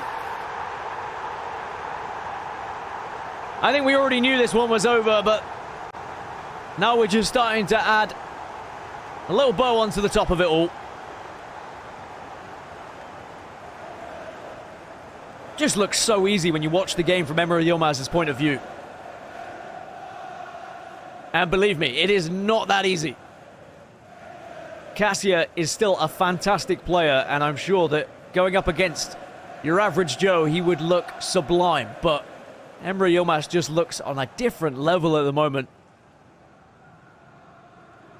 And I do wonder, I know this is very early days, but how far can you go in this competition for Emre Yilmaz? He's already won the E-Champions League before. How do we feel about the FC Pro Open maybe going his way? Could we see him as a world champion? Remember, he beat his teammate, previous world champion, 2-time world champion Manu Bashoure earlier, 8-3. I think what I love about the last few years is that we've started to see the same names pop up over and over again in the latter stages of tournaments. Sure, we'll get some new names cropping up, and we love that as well. As there's a chance for a 10th goal here, potentially here for Emre Yilmaz, but Yatstam should deny that one. But I mean, Anders Vergang, again, looked unbelievable yesterday. Emre Yilmaz, again, looks unbelievable today. Manu Bashoure still looking solid as well. I know the points aren't going his way, but I could still foresee Vergang, Yilmaz, Umut all being at the very end of the competition, and of course Bashoure as well. And he just keeps going. How do you just keep going like that? He says, if you're not going to tackle me, I'll just keep taking space. And it's a 10th goal now for Emre Yilmaz.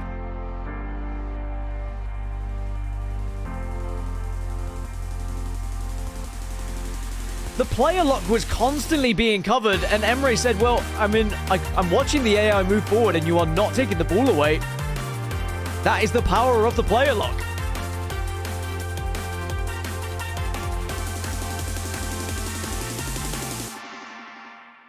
I mean, what a passage of play it was from Emre Yilmaz.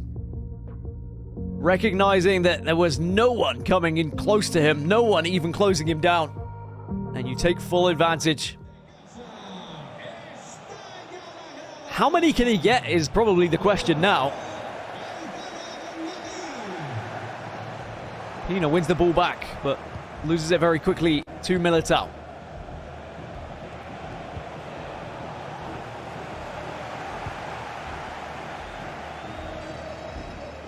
"19 minutes left for Caccia, probably just to try and slow this one down and stop the bleeding a little bit, as it were. Does win the ball back with Reinders. Chance for a through ball maybe, but that's well covered by Yilmaz. Good defensive work. Pina now does get it. Ball is definitely on for another through if he wants to take it, but instead he keeps running. Plays one into Mbappe, but Casillas makes the save.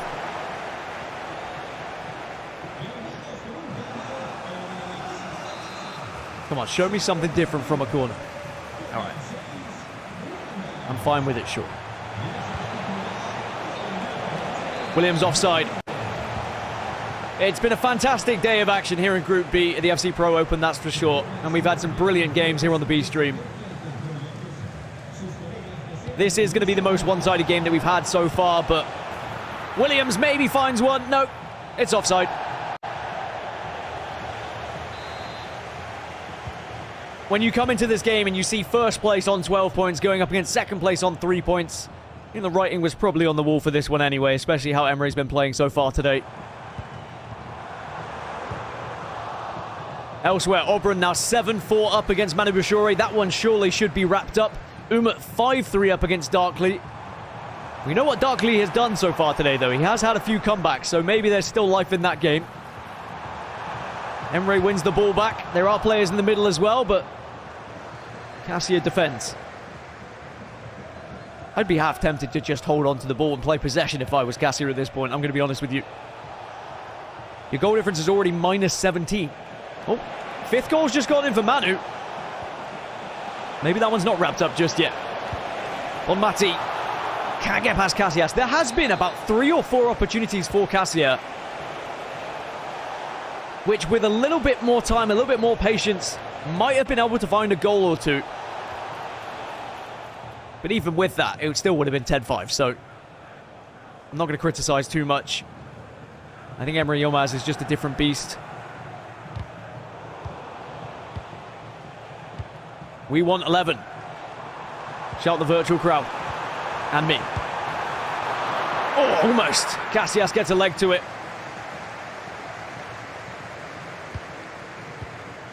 And if anything, this is a statement from Emre Yilmaz to players like Anders Vergang, who also had 15 points yesterday, who also went undefeated.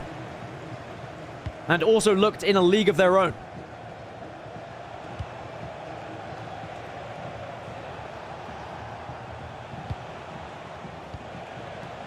Nice ball into Pina, but too many defenders, too many bodies around them.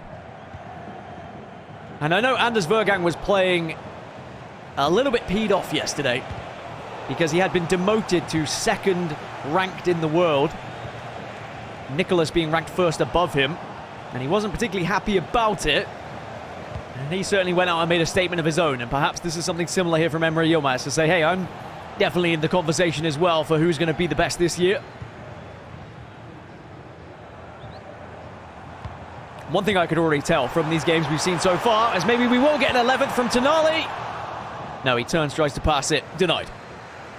From these first 2 group days, we're in for a very fun year of FC. These competitive games have been so entertaining to watch. We will see another consolation. It will be 10-4 in the end as Caccia gets one back.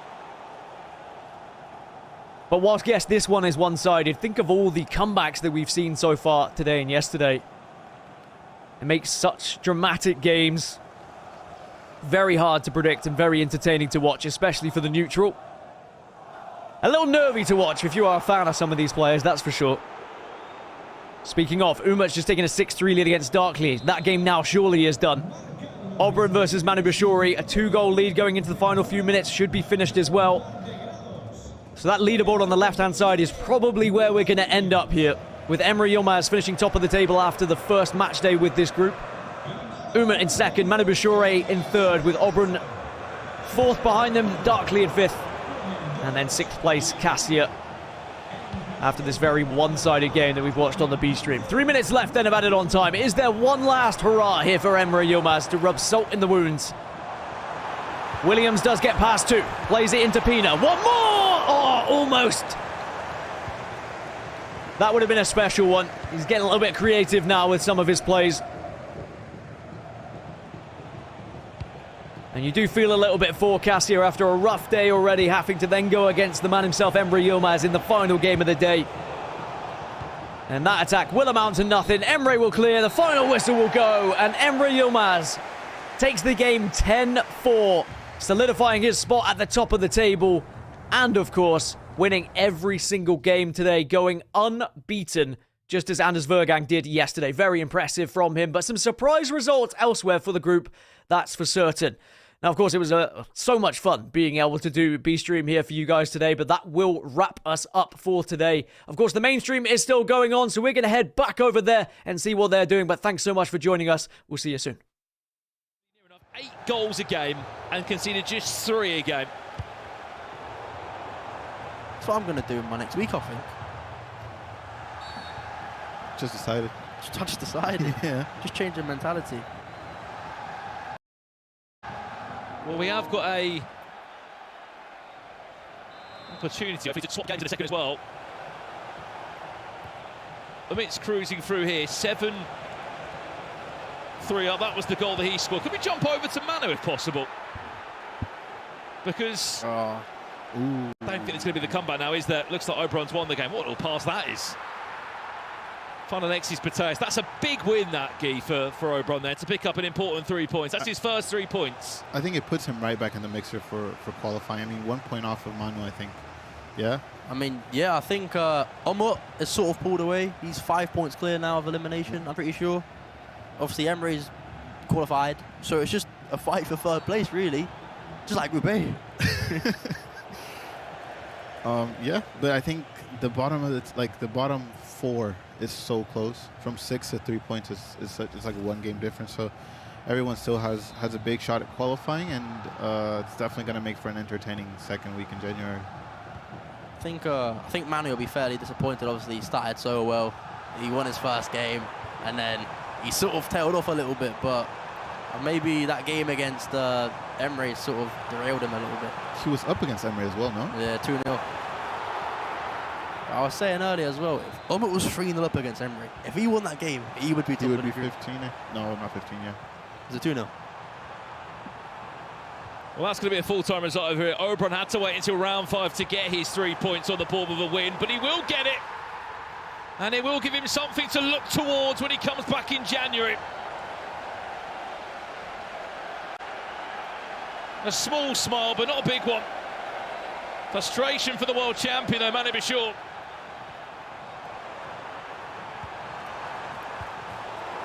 Never seen Manu angry. Yeah, first time. There we have it, as we look around the grounds to conclude them. Just a full-time whistle to come in. Guy, final words from you before we see you in action very soon. Yeah, just thank you for having me, and invest in Chupo, guys. Hopefully get some upgrades in a few weeks. I said that one time. Don't Never mind. do that. Don't listen to what I said. Don't invest in Chupo. Buy Garnacho or something. No, I don't know. Just anyone but Chupo. Invest in who you want. Invest in who you want. Yeah, invest in who you want. Full-time result there in round 5. Gibaras, thank you so much for joining us. Tex, thank you for joining us on commentary as well. 161 goals tonight confirmed in what is a record-breaking night in the FC Pro Open. What a performance and what a statement from the group of death. Look, we knew it was good, but how good is that? 161 goals. so many goals.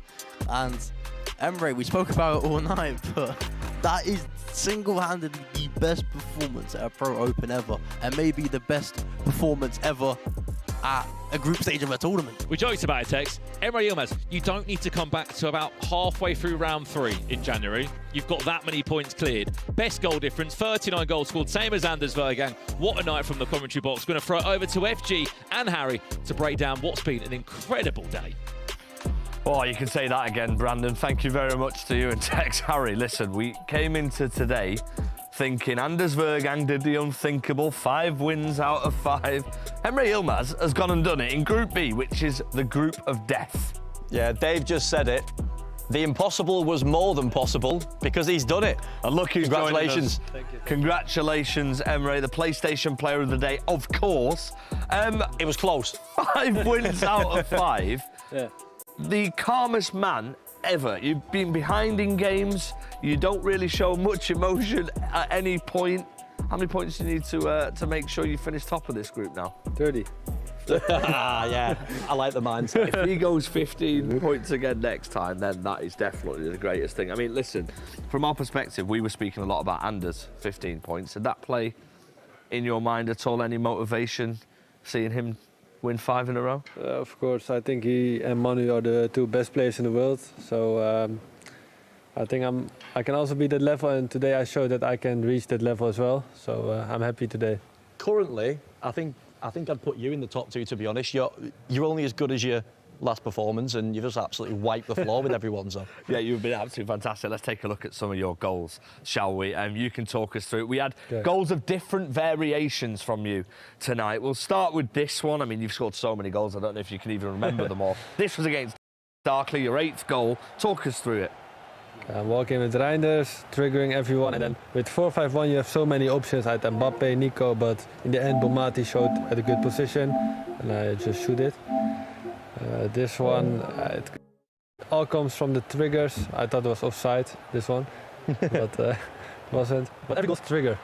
Interestingly, I think you were the only one to play 4-5-1 flat in your group. Definitely from the first game anyway, and Anders was yesterday. What's so meta about that formation? Because you both got 15 points out of 15. In the year 23, 22, 24, you had 4-3-2-1, what was really overpowered, and I think 4-5-1 is a bit similar to that, and I think the build-up is so easy with that formation.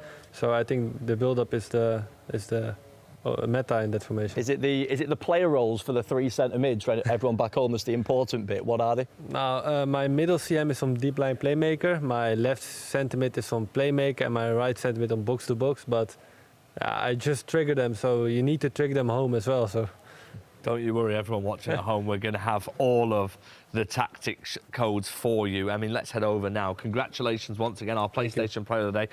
15 points in both Group A and Group B. Anders Vergang first, and then Emre Yilmaz second. Let's head over to Shori, who is with Umut, to talk you through some tactics. Yes, guys, I'm here with Umut to go through some of his absolutely sensational tactics. Of course, getting to 10 points out of 15 in the group. A spectacular showing. My friend talked to me about what's going on over here. I'm seeing some great tactics. I'm seeing the 4-5-1. What's going on? Yeah, I think the 4-5-1 is the best formation in the game. I think there are just like 2 formations, 4-4-1-1 or 4-5-1.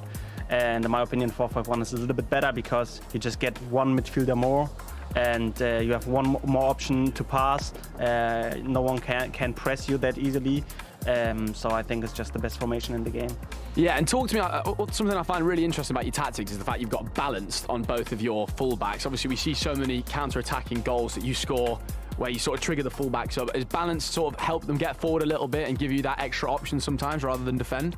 Yeah, sometimes when you have to play slow, when you get the ball with your defender, and I think they are like a little bit more wide, so you can pass to them. If you go with defense, they are like just like 4 center backs, and you can't involve them to your like attacks. So I think they're not going forward, but just like to stay a little bit more wide, to have a little bit more options in the attacks.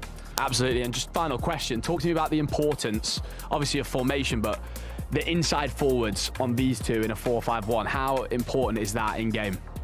yeah, I think really important because with this formation you just want to try to have as many people as possible in the middle to score over the middle, and even if you win the ball, they are still on the wing, so you can trigger them and they would stay on the wing. But if you don't trigger them, they gonna go inside. So if you send Mbappe through, Salah's going inside. If you send Salah through, Mbappe is inside. And if you do extra passes to the box, I think it's the best role to use by far on the wings.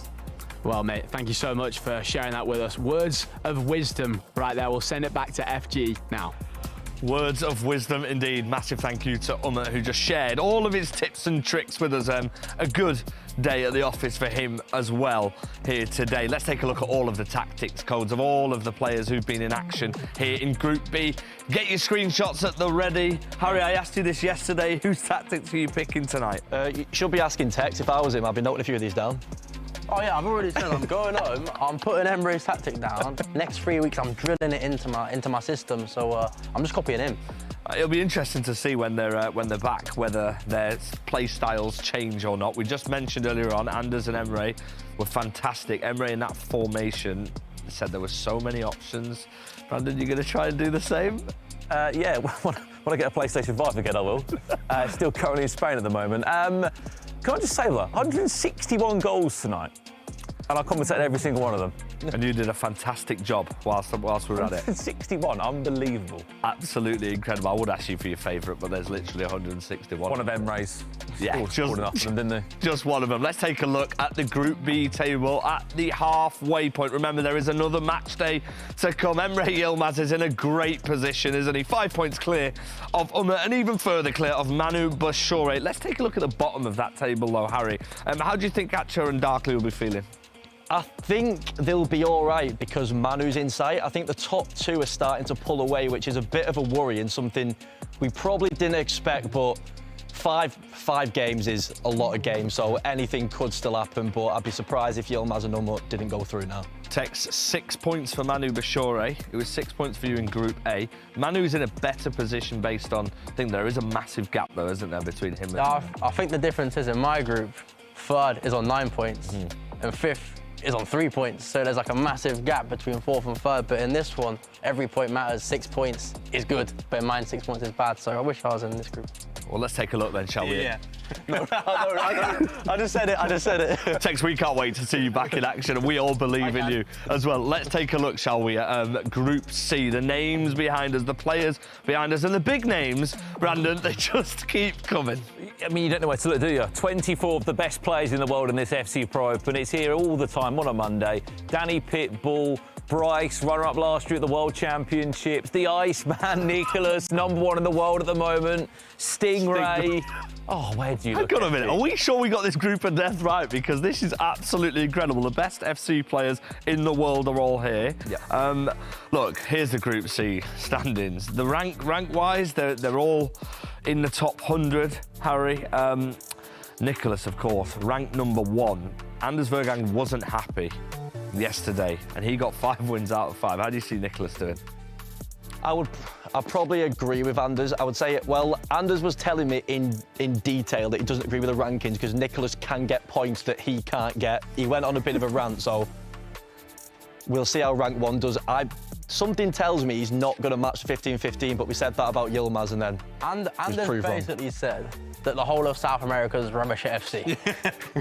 As he always does, to keep that rivalry. We're going quickly on Danny Pitbull as well. I mean, what a moment we saw from him getting to Group C. How do you think he's going to fare? And what a nice guy as well. We say it all the time, don't we? Very emotional guy, isn't he? He really wears his heart on his sleeve when he plays FC. And yeah, I'm expecting big things from him next week. I mean, you've got to think there's 4 Italians, I believe, in the FC Pro Open. It's going to be an absolutely fantastic week next week, indeed. And if you're wondering what time you can watch all the action from Group C, there you have it.